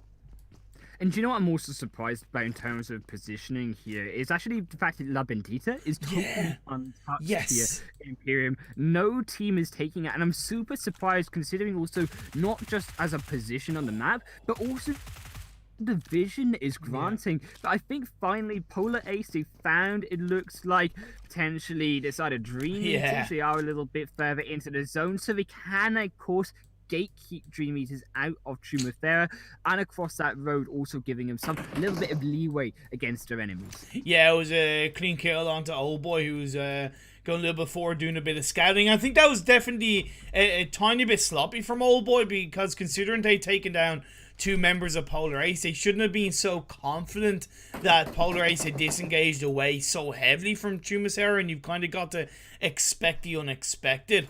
I know you can't always tell everything, but definitely I feel like that was a bit of a mistake. And you were talking about La Bendita. I think Bloodline have maybe slightly realized this, and they have chosen to go for that southern side of La Bendita on the high ground. Yeah, I definitely think this is going to be... I was going to say, so currently in the game here, also keep in mind that, you know, Unicorns of Love now making that rotation in. Obviously, they are noticing the importance and the worth of this location. But I think they have to obviously be a little bit cautious. It is still 9 minutes in the game. With this zone, you have to anticipate these early rotations. But I don't think the teams would have quite anticipated it. Both Puerto Priso, Impala, and La Bendita all taken. No, I'd like to think it's something that most teams would expect. Tell you what, I'm also expecting this fight to continue to hit off inside this Picado area as Blaze do take control of the side of Iraqi Elite, getting 2 kills for their side. They did lose Kudor, so it is Winnie 7 and Tron left standing. It's going to be a clean 2v2 as the circle of phase 1, or the blue zone of phase 1, continues to close on. Ragnar is knocked down, and the revive is going to look to be executed by Ali. Yeah, I think none of these teams can really finish each other off completely, though, unless they get some beautiful snipes on board. There is some distance between them, are those walls as well, if they choose to go down onto the ground floor. But also, I think Elite, they need to be warned, and also Blaze by this blue zone moving in. Blaze there will have the utmost advantage here against Elite because of the fact of where this blue zone has just stopped in. And I'm actually surprised that they're actually sending Win to actually try finish him off here inside of the zone. We did see the phase 2 shifting up north. And what is a little bit surprising is, considering it was such a north plane path, on this phase 2, there is quite a decent bit of area, like going from Junkyard to the coastline, that is very much possible for these teams to rotate to. So we could see a few teams opting to, go back in the direction of where they came from to stay in a firm position inside the circle. I'm laughing right now as Win moving into where Elite were. But I think Win quite realised, Elite, they needed a ladder, I think, of all things, really, in that situation, rather than a gun. They both drop off the building and kill themselves. But, we'll make mistakes sometimes, ImPERium. I'm kind of glad I didn't catch that for Iraqi Elite's sake. I tell you, this circle was actually pretty solid for the last remaining player of Arab GSG, because you're not going to have too many teams already up there like we saw, although he doesn't necessarily know that. But as he gets closer to the edge of the circle, he might be able to get a decent bit of information on that. FastPay Wildcats are going to get put under pressure by one of the Unicorns of Love players rotating down on the southern side of the circle. It was indeed Pocus. For now, he's on his own, so it's something he has to be very careful about. But FastPay Wildcats, they're disengaging away, and that's great for Unicorns of Love, because that creates more space for them to move around a little bit more freely in towards the circle. But I also think they've kind of escaped a difficult situation here with 12-18 moving around the coastal line, escaping their area as well. Obviously, hearing these engagements coming in from FastPay Wildcats, not wanting to take a fight themselves. I think it does look a bit dangerous in terms of right now where these teams are all positioned. It really is on a knife edge to see which team will start the engagement. I think really start a chain reaction of events of these third-party potentials from these teams. But I think it will be Frag to have to deal with the side of FastPay Wildcats as they move up to the top of Impala Hill. Bloodline, Punishers, they're on towards the eastern side of Minas Generalis areas, as I do find my English. Good job, ImPERium. They do get a kill onto one of the members of Bloodline. So he's giving a little bit more space for Punishers to maybe take a bit of control in towards the central side of this phase 2 circle as the blue zone does close its way in. Norfen, Bazzi, and All In doing what they can to push back the side of Punishers. Yeah, I think Punishers, they obviously have to be careful and respect the fact that we talk once again, positioning. Bloodline had that high ground advantage, just so impactful for these teams with that advantage, especially around the roadside. It makes it difficult around the open plains for the enemies to try move and try flank you, especially if you're missing that vehicle. But as we mentioned earlier, Frag, they have now found FastPay Wildcats in the south end, 12-18. They could be that third-party situation as well behind them. It is, as I say, on a nice edge to see which kind of full squad starts to get wiped out in this second zone. I absolutely love that split by Frag Machines. Having that 2-2 split of 2 kind of in the city and pal area and then 2 on the high ground, because they're able to kind of get so much information and it's somewhat the best of both worlds. And Hey, look, they're punishing FastPay Wildcats for it, as Lord is looking for the last remaining player. Sword is on his own. He's trying to hold on for dear life as he looks to get the revive. All it would take is that minivan being blown up for that kill to be confirmed. Not quite. He holds on for dear life. But now Lord is going to get knocked out by Kesh. He's going to find a knockout into Kesh. And indeed, it's going to be Sword finally left on his own. And he does have a sliver of health. But in comes the remaining players of Frag to confirm that squad wipe. Yeah, the super strong positioning from the side of Frag. It's such a difficult area, I think, as well, notably ImPERium for teams to try engage on top of. And the fact that Frag took this early on, they're massively advantaged, but all the meanwhile, they were super aggressive onto FastPay Wildcats, and they gave 12-18 time to get through this tricky terrain. In behind the entire squad here, Lord is going to be super impactful to try stop this engage. Yeah, it's still not going to be too bad though, because Frag and 12-18, they can't see each other, so kind of, you know, they're worlds apart in theory, even though they're close to each other. Of course, as they move away from that mountainside and make their way more to the west or to the north of Impala, they're going to see each other a little bit more. But either way, they're kind of just playing their own game as of now. Although, as I just say that, you're talking about Lord, he does indeed, find a player of 12-18. Well, as well, Oshtek Warriors in a little bit more open ground here in the plains down to the edge of the west side. They are currently surrounded by the full side of Unicorns of Love, but I don't think they really care because they're taking down Pocus behind them, now potentially looking on to Nacho and the rest of Unicorns of Love. That 2-2 split coming out there between Oshtek Warriors to try cover more ground moving into this zone. Then we have Bloodline and Godsend pick and fights against each other on the outskirts of this circle. We do still have the last player of Arab GSG still standing on the side now. Zoro is still holding on for dear life. He's far outside the circle, but the most important thing is he is still alive. And I think if he follows that road line down, he's going to have a super comfortable position inside of the zone as well. Will be safe from the action. It will ensue the chaos that should ensue. Because we still have 14 teams alive here as this zone still featuring water inside. It's still got that island inside it, ImPERium. Your dream's still alive here. But, you know, I think that potentially will be these teams just being super passive, and at one point in the next couple of minutes we're going to see this 14 team situation drop down to single digits. It's tough because, you know, this area is kind of like either super high ground or kind of super low / flatland. There's not too many areas where you can kind of get the balance or the best of both worlds. However, the good thing is that there is still kind of quite a few areas of pocket buildings that you can play around, whether it's Impala itself, whether it's a compound to the north of Impala, or whether it's a compound that NIXCS do hold on to in the center of this circle. Yeah, I think as well, particularly actually the strongest team right now realistically is looking at World of Wonders. They're currently untouched. They're not going to really have to worry too much in terms of that. They've got a high ground. They've got that kind of compound as well. They've got kind of that sweet spot that you mentioned there.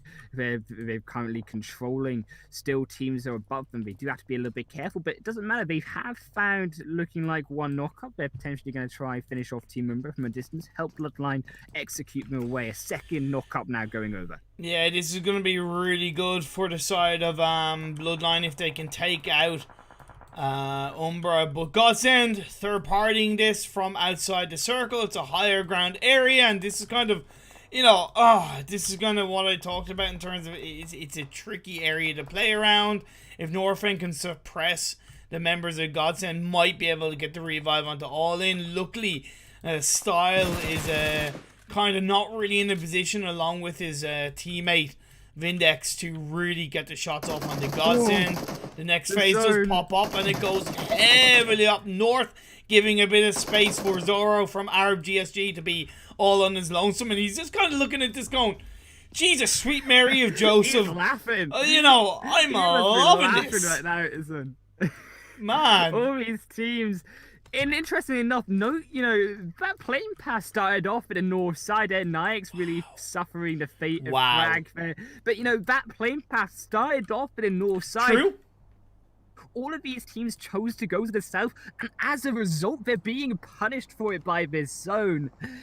All the meanwhile, they couldn't have known that unless, they've got that ability of foresight, ImPERium. But particularly, I think Godsend, now Umbra, they've got a little bit of respite in this game. They do. And on a side note, I do want to say absolutely fantastically played by Frag Machines, because they were kind of thinking of the next circle in the previous circle, because they were taking shots onto NIXCS, which was kind of their message to say, hey, we can take control of this team fight. But talk about taking control, look at the teams on the southern side of the circle. Dream Eater's going to have one player taken out inside that vehicle. Meku's trying to hold on along with Matic. They're the last two players standing. Polar Ace are trying to hold on. You have 12-18 as a 2-2 split, but Savage X is going to get taken out.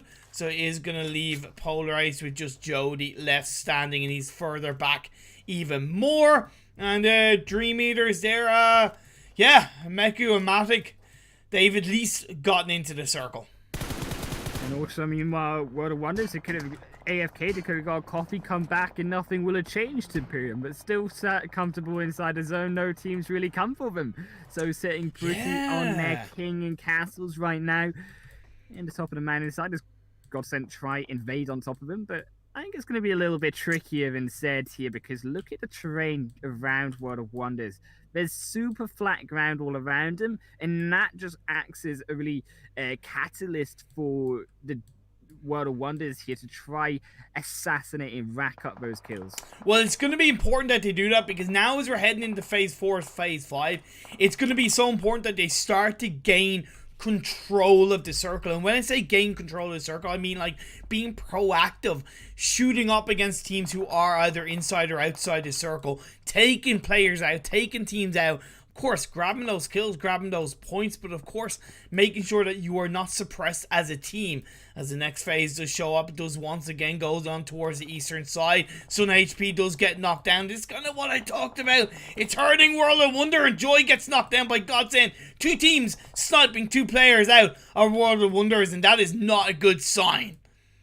And also look at Oshtek Warriors. Meanwhile, they have actually found one over. Last has made it inside, but KWT gets knocked. Will by his own teammate. Oh, by his own teammate. The pressure becoming too much as Punishers and Frag are going to look to take each other out. Lord finding the shots onto Maori, and now Roof is going in on his own. It's going to be that clean 1v1. Grozer finds a knockdown onto Roof. Now can Freak respond? The revive, the heal is going to come off the drop shot play. Freak, he's going to get one knock. He's going to get a double knock, and Frag Machines continue to take control. It's going to be another fight instantly that they do have to take control of, as Lord is doing what he can to be the antithesis of this fight. All the while, Windex from Umbra looking to chuck up the grenades. Lord does indeed find Windex. So that's going to be another kill for the side of Frag, as they, of course, are going to be inside the city area that is now outside the circle. Doctor finds Lord. That's a bit of a shame, a bit of a punishing mistake, if I do say so myself, as Lord does not stay prone down, but Freak pushes in inside that vehicle, sponsored by Outplay, as he looks to provide that support against Punishers. Inside the building they go. The smokes are going to be containing these players of Punishers, giving them a little bit of space, but Mari goes down. It's going to be a 1v1. Leopard goes outside the building and indeed takes down a couple of the members of Frag. Roof is left on his own, left standing. Can Freak crawl away to his teammate to try and get the revive up? Doctor is nowhere near Leopard to get the revive. He's going to be on his own as the Blue Zone is closing in on all of these teams. Roof, it's not worth trying to save Freak, just trying to hold out on your own. All the while, 1-1, they are full squad. They are on the coastal line of the circle. They're outside of it, but at least they have a full squad ready to push their way in.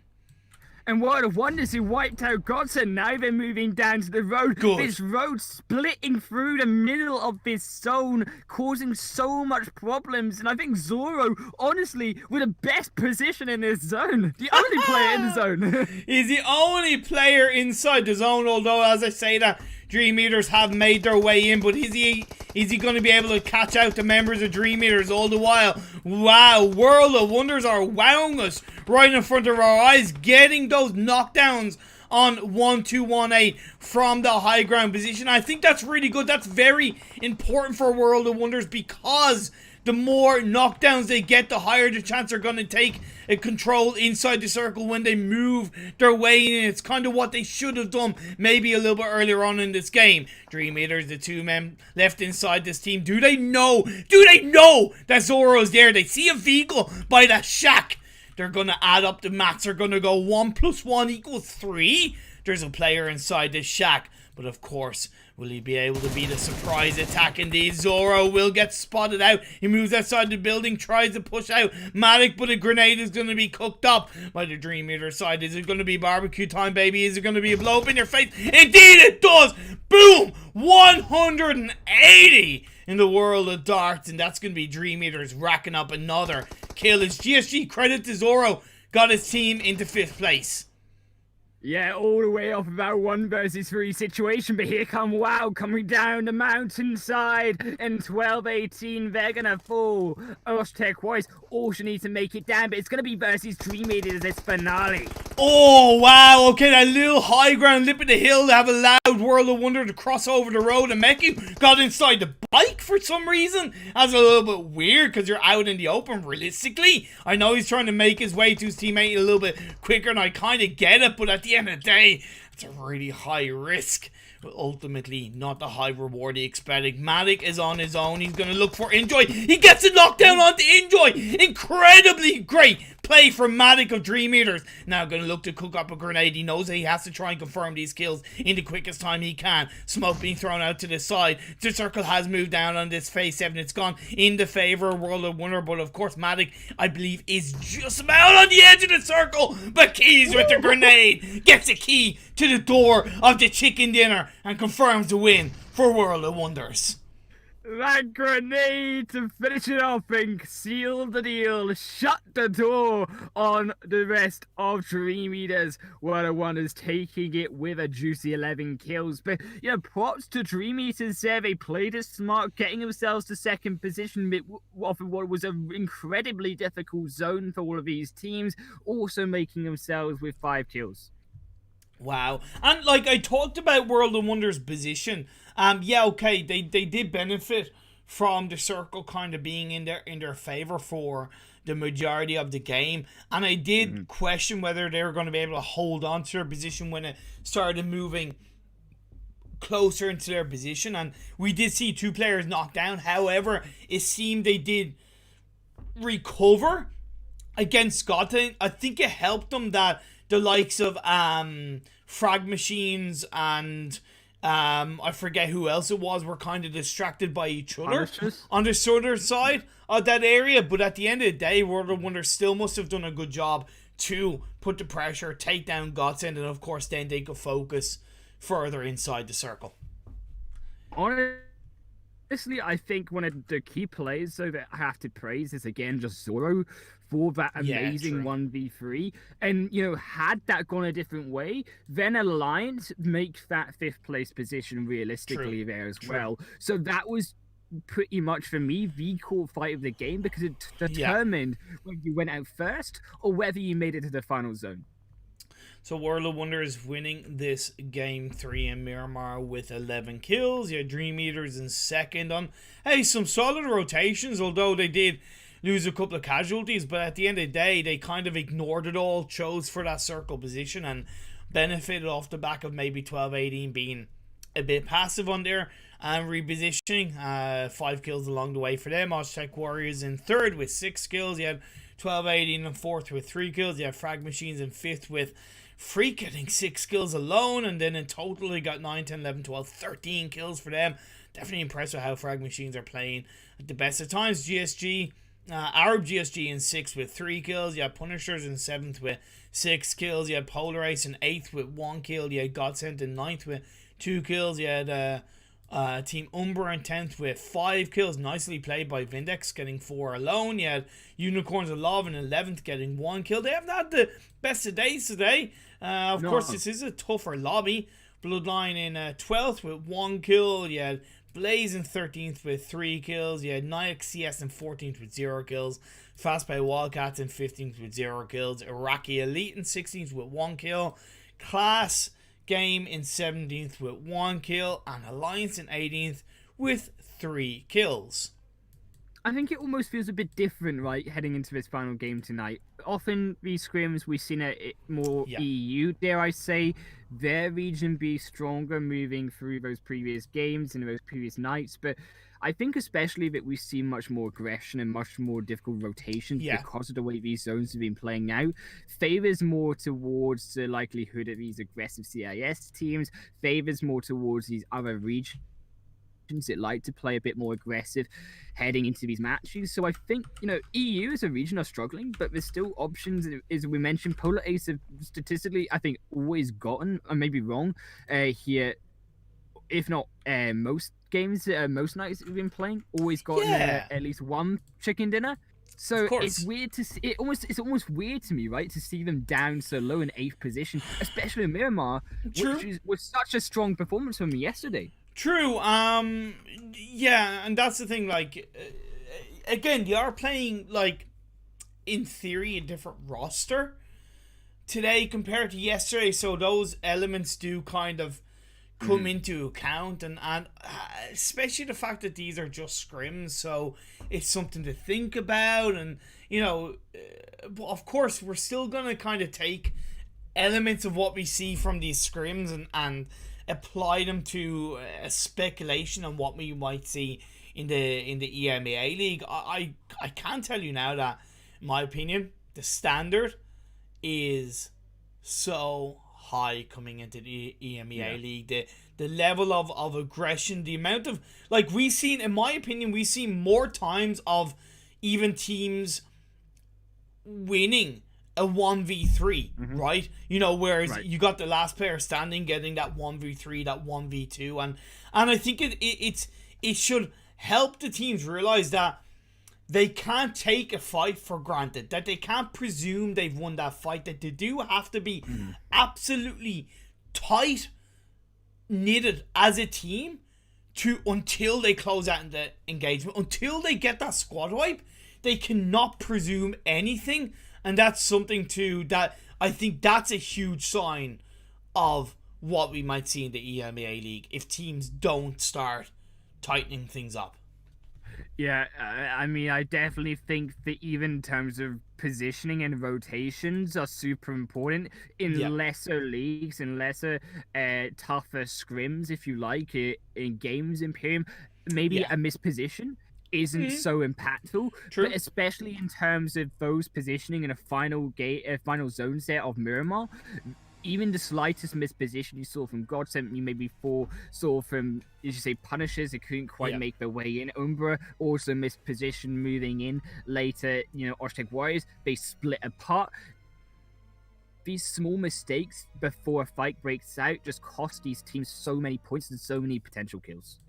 Exactly. So look, on that note, we will go into a break, and we will be back for game 4 of the scrims. I know the overlay is gonna say game well, it's gonna say actually match 1, but it's actually no, it's gonna say match 3, but it's actually match 4. I just wasn't expecting a Sanhok match 4, but that was not really my fault. But anyway, we're going to go for a break, and we'll be back on your screens in all of about 4 minutes. Don't go away.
Beautiful.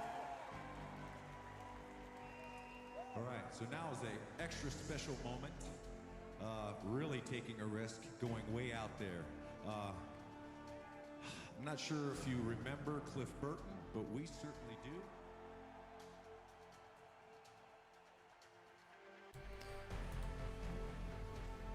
Woo! Okay, we're back. Sorry about the slightly smaller delay getting back in. We are loading into the game. I hadn't gone into the room because I was trying to finish off some graphics because we are having a map for Sanhok and it was unexpected. But either way, we're into the last game. Myself and HighlandWolf. Take us through what you're slightly expecting from this Sanhok game, Highland. I mean, you only have to read the chat right now on the stream. You know, if Polar Ace don't get this chicken dinner, they disappoint me. I think ImPERium, the whole of EU resting on their shoulders right now for his final match. No pressure. Wow, that's a bit harsh. Well, you know, I'm just trying to train up. I'm just trying to give them the pressure, the idea of pressure, you know, that they're going to be facing in a couple days now coming in. You know, they need a little boost, man. They're not performing, I think, as well as they have done. Okay. And I think, you know, albeit maybe the struggle of the more aggressive competition here tonight. Okay, so I have everything loaded and looking okay. Anyway, and we're into this last game. Sorry about that, guys. But, yeah. Very, very central playing path going from the west to the east. Yeah, it will be going over that way, and you know, I've not really done too much scouting on Sanhok here, I'll be honest with you, ImPERium. I'm not going to slide out this one through this map. But I will say, obviously, boot camp going to be the super contested location from what I've seen previously. From some games, we've often seen like 5 teams maybe drop in boot camp, especially Paradise Resort is the other super contested location, which is a little bit weird considering that, yes, they're core locations in the game, sure, but most other scrims that I've been casting in, we don't see that kind of aggression coming out.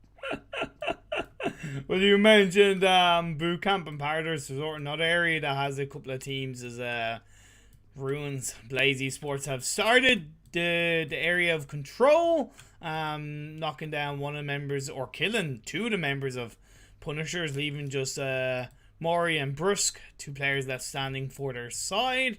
And then, what? Well, there goes an entire team. Okay, Alliance have not had a bad finish this. I've not had a bad ending today's games, going out early in both of the final 2 games. But either way, this game continues on as 12-18 look to take advantage of Polar Ace's potential mistakes by split dropping. Savage X has been knocked down. Ked, he's also on his own. Elusive was taken out, and Class are also looking to maybe punish Jody. He's called a dog here. Oh, Ked gets dropped. Ked gets dropped by Nuggets of 1-2-1-8, leaving Jody on his own. And the best thing Jody can do now is just sit back, stay prone down, and hope nobody goes into his building, and see if 12-18 can take out Class. But of course, yeah, Razed finds him, and I caster curse him, and that's the end of Polar Ace. 12-18 in Class. 2 players left standing. Paradise. Yeah, I think you jinxed him. I put all the pressure on him. I think that's how you get rid of a team. You know, equals deletion. So here's a question for you. On a side note, we have seen Phase 1, mainland, Northwest Island, Southwest Island, all the islands in play. Nothing too bad. You know, do you think Polar Ace should change up their drop spot? Are they hurting themselves by being stubborn in that area? So Paradise Resort, statistically from these EMEA League scrims, has always been super popular. That and boot camp. And I know, okay, of course, the two key locations, but truthfully, they are. And we've seen teams really put themselves to the test by dropping in those locations. And I think they should have been aware of this totally by now, moving to the end of the scrims. And, once again, just a little bit of mispositioning, coordination. There's so many other places. For example, even a good location right now that hasn't been scouted as Quarry. You could also gatekeep the likes of Unicorns of Love and Bloodline moving in there. I think they just kind of missed an opportunity here, a good opportunity to get that chicken dinner, which they needed, really. Yeah, I would overall agree. Blaze to survive the ruins area, taking out Punishers, and it's going to set them pretty well up for this phase 1. Other than Arab GSG getting relatively close on that 2-2, they do have plenty of space around them, of course. How they do position themselves on this phase 1 is going to be so important. One team is going to look to take advantage of this, and that's Dream Eaters moving in from the Northwest Island down towards the south coastal line and towards the trifecta compound, which is always very, very important. But I'm gonna take it over to this fight between 1218 and Class Game Esports. They've both had players knocked down. Class having 2 of them knocked down, Salem and Solus, leaving Razed and Solus on their own. Of course, Solus is getting the revive along with Razed. So right now, it's a little bit of a reset, if you like. Reset by both teams. Yeah, I think, thankful Solus didn't go down in the early stages of that fight, and thankfully they did get those knocks to force 1218 back. I think Class need to come together a little bit more if they want to take down 1218 inside of Paradise Resort. I'm also on the other end of Boot Camp, though, super impressed with the positioning out of Iraqi Elite right now, taking control of Boot Camp Hill. They're going to have the vision not only on Boot Camp, but also on, of course, the likes of Arab GSG moving in. Got sent out. They look like they might have found one, and Killfeed Hashtag Warriors there on the other end of the map, also getting a little bit of action on there. Yeah. Okay, so it's Hashtag Warriors onto Arab GSG. You've had got sent onto Dream Eaters. Yeah, got sent on the Dream Eaters. I just seen something on the Killfeed. I wasn't exactly sure what was going on. Reese is going to get dropped down. Drog is now kind of left on his own. He does get clean knocked down onto Tixie. That's going to leave it into a 1v1. Nice pre-fire shots coming out from Matic. It's going to be Rokas able to get another knockdown, and he does look to get the revive on his teammate Reeves. This warehouse is risky because it is somewhat out in the open. Confirm the kills. And now look to get that revive. The good thing is that, Godsend didn't even have their full squad up, right? Marley was further back. So if he can be that backline support on the side of that hill for the other 2 members of Dreamers, it really might help them. I talked about that warehouse being out in the open and not a safe place to be. Rokas is going to get caught out by Meku, and now Reese is going to be on his own. Go on the other side. Of course, Meku is going to get knocked down by the Irish god that is Reeves. Oh boy, needs to kind of come up clutch here. He hasn't been able to do so. Games 2 and 3. Can he repeat game number 1? No. 1 versus 1 against Reeves. Reese is going to be looking to place his way back. The information provided to Old Boy might help him as they're just going to play around each other. I need to try and find it. Nice pre-fire shots coming out from Reese. Oh, but of course Old Boy finds him. Can Marley be the antithesis of the reason why Godsend win this fight against Dream Eaters? Can he catch out Old Boy? He's going to be looking to go his way across the road towards his warehouse. Matic is going to be bleeding out, so Old Boy might not be able to find him. But Old Boy finds Marley, and this is why Old Boy was picked up. This is why Old Boy has a reputation he has. He's such a dangerous player. Yeah, and truth be told, he needed to get those kills on board. He have had disappointing games statistically so far tonight. And also in the eastern side, we saw Nyx get obliterated moving in to the side of Team Umbra as well, who are now going to be looking to head towards Bloodline next if that zone moves away from them both, centralizing still between all 3 islands. So teams, I think they're going to try stay where they are, wait for phase 3 to see exactly more so which island this final zone will be going to. Yeah, it's definitely a tricky phase 2. It's not what the teams would exactly want, to be fair. Some kind of direction on where the circle is going to end up would definitely be beneficial for all the teams, even if it does shift heavily away from your position. There's nothing worse as a team than dealing with the uncertainty of these circles, and Sanhok is one of those teams that really deals that kind of blow. Of course, you can try and get used to it, but there's only so much you can do. There's only, so much preparation you can make. I think it also forces you to be more quick and more decisive kind of thing when it gets to those smaller zones, because you don't have much more room to really maneuver as you did later zones. And also those zones, all too well, start to really shift in much quicker, especially around phase 4, phase 5. Those zones just in a blink of an eye, you're suddenly then on phase 6 as well. So these teams really need to know exactly where they're wanting to go. And I think you may not notice it straight away, but this is particularly, I think, a difficult zone still again here on this final game.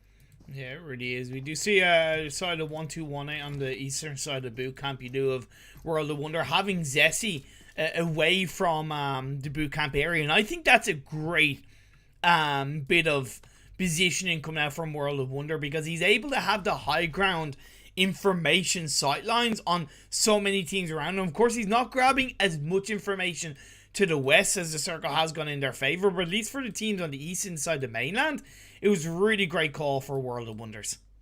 Yeah, unfortunately, Umbra, they couldn't quite find an angle through Nurofen, who's been dealing the damage, really putting the painkillers into them right now. And Nurofen now looking potentially with Kapahala take down PRZ, the final member. Yeah, there's also Navik, actually, excuse me. Two more remaining. They still have a chance here, ImPERium. They do. It's going to be difficult.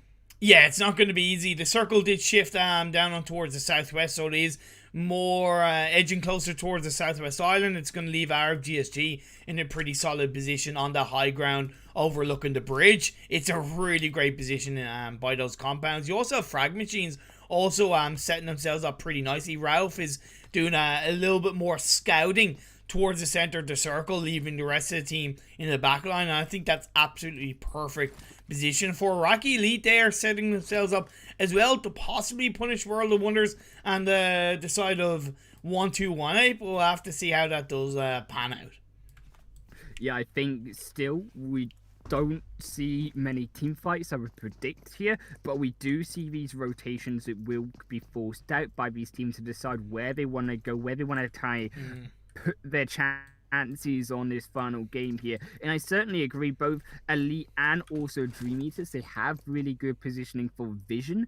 And I think specifically Dream Eaters here, they have the vision, they have the gatekeeper on one of these bridges towards the left island here, which if it shifts towards the left island like it's looking to do so, ImPERium, then they have a really good advantage against both WoW, Elite 12-18 and Bloodline coming off. Even the most likes of Wildcats and Class still to make their way down to the north side potentially could cause some upset around boot camp.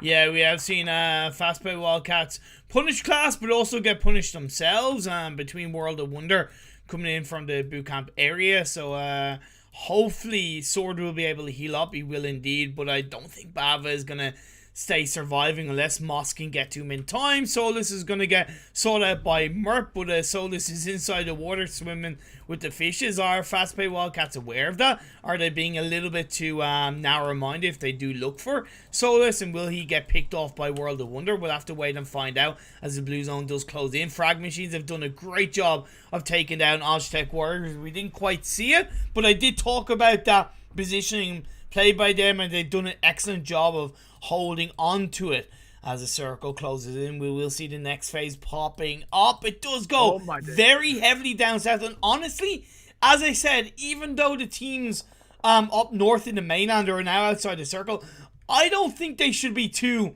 annoyed about that, right? Because it's definitely going to be in the southwest island rather than playing in between the two islands. Okay, but here's what is annoying, ImPERium. How do you get across to that main island? Because you got Painan, you got Unicorns of Love, you got GSG on the main bridge, you've got Dream Eaters on the other bridge, right? Yeah. And that zone's already ticking around the north side. You can't flank around there. You potentially go around the south end, but that's still, once again, in the blue zone. Yeah. It's phase 4, keep in mind. So, although it is only phase 4, it's still tickling you quite a lot. And then if you get caught in a team fight, there's no real hope for you. See Bloodline trying to do so in that southern rotation. I think teams need to wait, see who goes first, who gets the fight started, and then try sneaking from there. Yeah, no, you really make a good point. That's why I like Ali kind of sending himself forward while the rest of the team are behind, because even though he might get taken out, it's going to be giving that information to the rest of the team. Indeed, he does get knocked down by Arab GSG, who are kind of bridge camping the northern part of the circle. I really don't think that's a bad thing for Iraqi Elite, because now they can kind of go, oh, okay, well, we're close to the circle. We don't mind taking a little bit of the phase 4 tick damage. Maybe we can even get a quick knockdown from further back. Of course, they will have to worry about World of Wonder coming in from the high ground above them. So they might get caught out there, but either way, it's not the worst position for Iraqi Elite to be in. Yeah, I think particularly actually it's like the FastPay Wildcats and also World of Wonders. They've kind of dodged a bullet here by Dream Eaters moving down into the zone as well. Exactly. So that gives up a way inside of the zone, right, as well. So also Class Selim trying to desperately find a way in. So I think, yeah, he will be caught out here by FastPay Wildcats on our rotation. Yeah, I talked about World of Wonders maybe looking to punish Iraqi Elite, and that's exactly what has happened. 2 knockdowns, leaving just a Mori on his own. You know what? When the jungles of Sanhok leave you with the last player standing, that is Mori. Although it might not be Mori for himself as the blue zone's closing in. World of Wonders are going to get punished by FastPay Wildcats. Blaze are also looking to take out a couple of teams outside the circle. GSG, Arab GSG also using their position in the Southwest Island by the bridge to punish teams getting closer to the circle. Dream Eaters and Blaze Esports on the edge of ruins are looking to ruin each other right now. Yeah, thankfully, FastPay Wildcats, one of the few teams, albeit with casualties, to get inside off the island, but never mind. They're just deleted away by GSG. Speak too soon here, as realistically, I don't think any team, apart from Bloodline, made it off that island, ImPERium. Bloodline had a fantastic rotation down on the southeasterly direction of the mainland over onto the southwest island, and it was really perfectly executed. Of course, you do still have Unicorns of Love up there as a 3-man team. Frag Machines are still a full squad. You do have Dream Eaters that have made a great port of call to get into one of the compounds that is inside the circle, looking to edge keep Blaze Esports.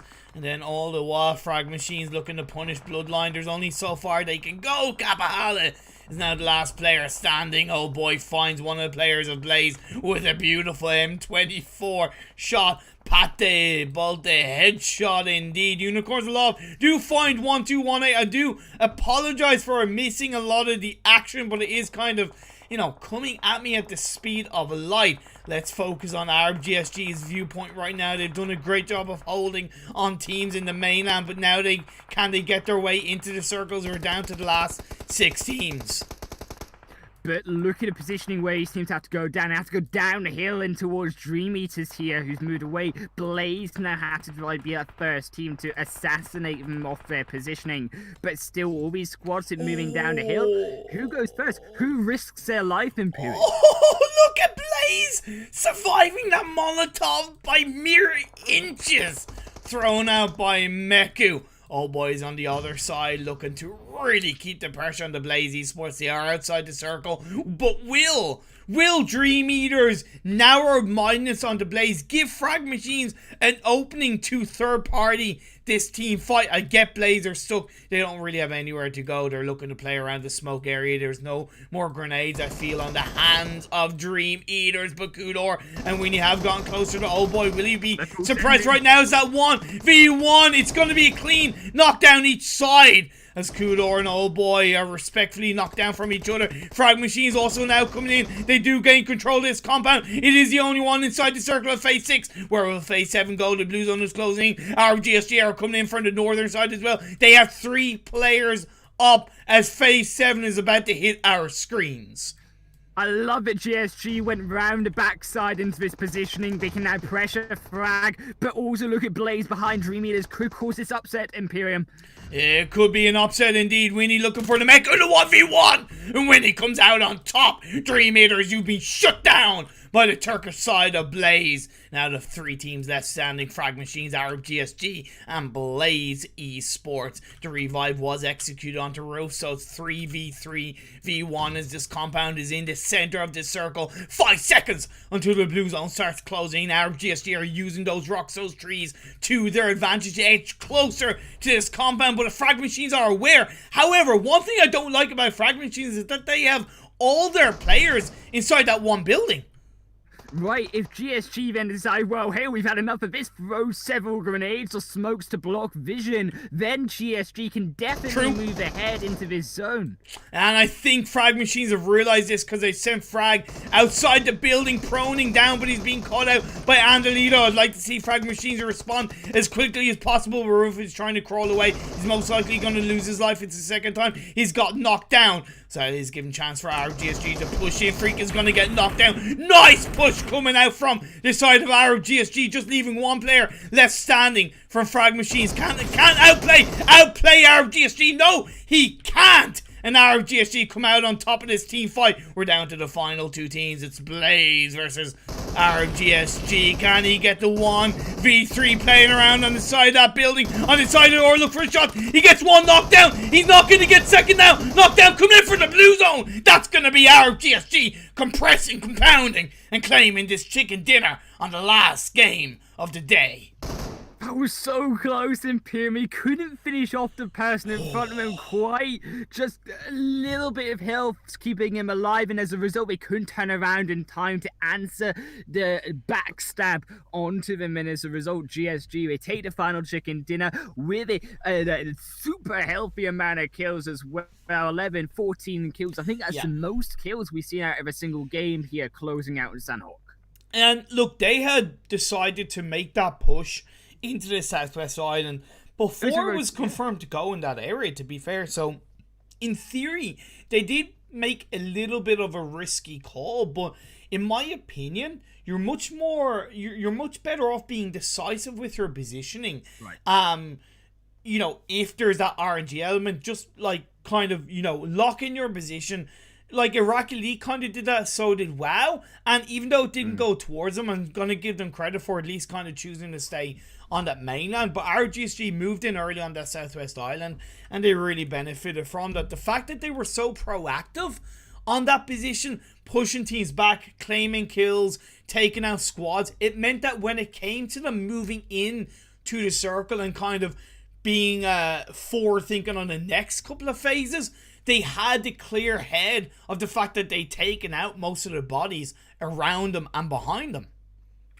Honestly, these early rotations that came from these players on the southwestern island towards the bridges, towards the coastline, actually forced, I think, the result, the outcome for those on the opposite island, right? That opposite island was like an executioner's table on all of those teams. Bloodline, yes, they made it round with a really, really clean rotation, which is what we said, moving south across the zone and up into the next zone, moving in.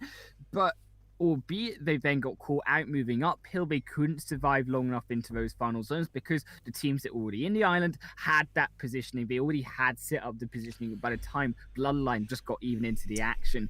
You know, it's all about these early rotations. Sanhok's a faster game, and those players that didn't do it, they got punished. Yeah, and I was worried that Blazes, I think it was on phase 2 or phase 3, when they stuck towards the western edge of the circle, I do still think it had a negative impact, but I was worried it was going to have more of a negative impact if they didn't move in closer to the center circle, like that building, that compound where the circle actually ended up going as it happens. But either way, it worried me that Blaze kind of stuck to so close to the edge of the circle, considering they landed in Ruins and very few teams landed in the Southwest Island. Of course, they might not have known that, but I still think they could have been a tiny bit more proactive, considering they had 3 players up at that point. But either way, it did work out for them, getting second place with 7 kills. Frag Machines, they were one of the teams that did land on the Southwest Island, so in theory they had one of the easier games, and they took out Oztec Warriors, so that was really one of the only teams kind of behind them in the early game. Bloodline, who did a fantastic rotation wrapping around, and they quickly and swiftly took care of them, and that was kind of great. And yeah, Frag Machines possibly miss out on an opportunity to take more control in this game. Yeah, I think Frag Machines, they kind of missed an opportunity, they missed their chances to really pull out what could have been a chicken dinner for them. They certainly had the right idea, but GSG, they just out-rotated them, outplayed them. They couldn't quite finish it off. But I think on another point, though, ImPERium, the thing I can't believe I'm really saying it this late into the scrims, but the thing I really want to see teams still work on for the league is actually where these teams are dropping. These early game skirmishes, they're even the split drops, for example. It just feels so basic, but it's so core to actually getting off the starting line and actually finding some points inside of the game. And, you know, we saw like Nikes in game number 1, we saw Alliance in game number 3 with some mistakes, albeit with the self-nade, and then game number 4 getting caught out. Cooler race as well, and Sanhok as well. I agree. It's just here and there, and it's really costing these team points, are gonna just cost them their chances of getting those top 3 spots. Yeah, I do overall agree. Hopefully they'll work on that coming into the final week of prep before the start of EMEA next Friday. Yeah, next Friday, to be fair. So anyway, our GSG, as I said, winning this one with 14 kills.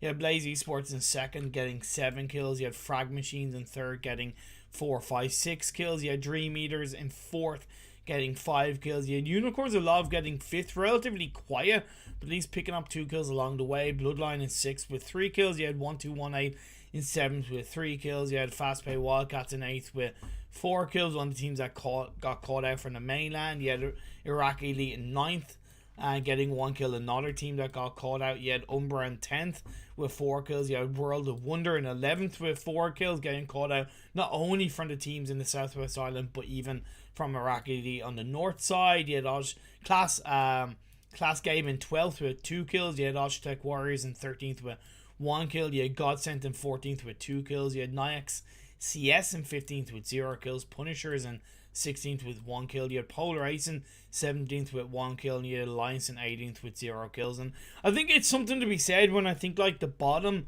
4 teams, if I'm not mistaken, the bottom 4 teams all landed. Maybe bar, I think, Nyax, but at least the bottom 3 teams all landed in the same compound as another team. Right, exactly. And, you know, yes, it's ballsy to land with another team. And yes, you can try, especially in a league standpoint, if they're ahead of you and are starting to gain elite, execute them away from one of these games and really cost them some core points. But equally, it's super risky because if you get removed, you fall even further behind, and then you really lose your chance of getting those top spots. I think also this night of games was super impactful for teams learning their rotations. Yeah, these zones were really, really difficult. I think some of the hardest zones I've seen from all of the Scrim games that I've casted. Yeah, definitely. They definitely were indeed. Look, on that note, we'll end it here for tonight's broadcast. Once again, thank you very much to everybody who tuned in, supported the stream, supported your teams as well. It's absolutely amazing to see the support out there in the scrims. So much love and respect to every single one of these teams participating in the scrims and doing what they can to prepare for the start of the EMEA League. And of course, I wish every team the best of luck. Please feel free to give me a subscribe over on the YouTube channel and get notified when I do go live for these Scrims. I'm going to be doing more in the lead up to the EMEA League, hopefully in between the EMEA League, as well as myself, Max, and even HighlandWolf along the way. We'll look to bring you as much information, entertainment, and enjoyment from these scrims. So on that note, thank you to HighlandWolf for joining me relatively last minute for these scrims. It's always a pleasure to cast with you, and have a lovely evening. Stay safe, wear a mask out there, and keep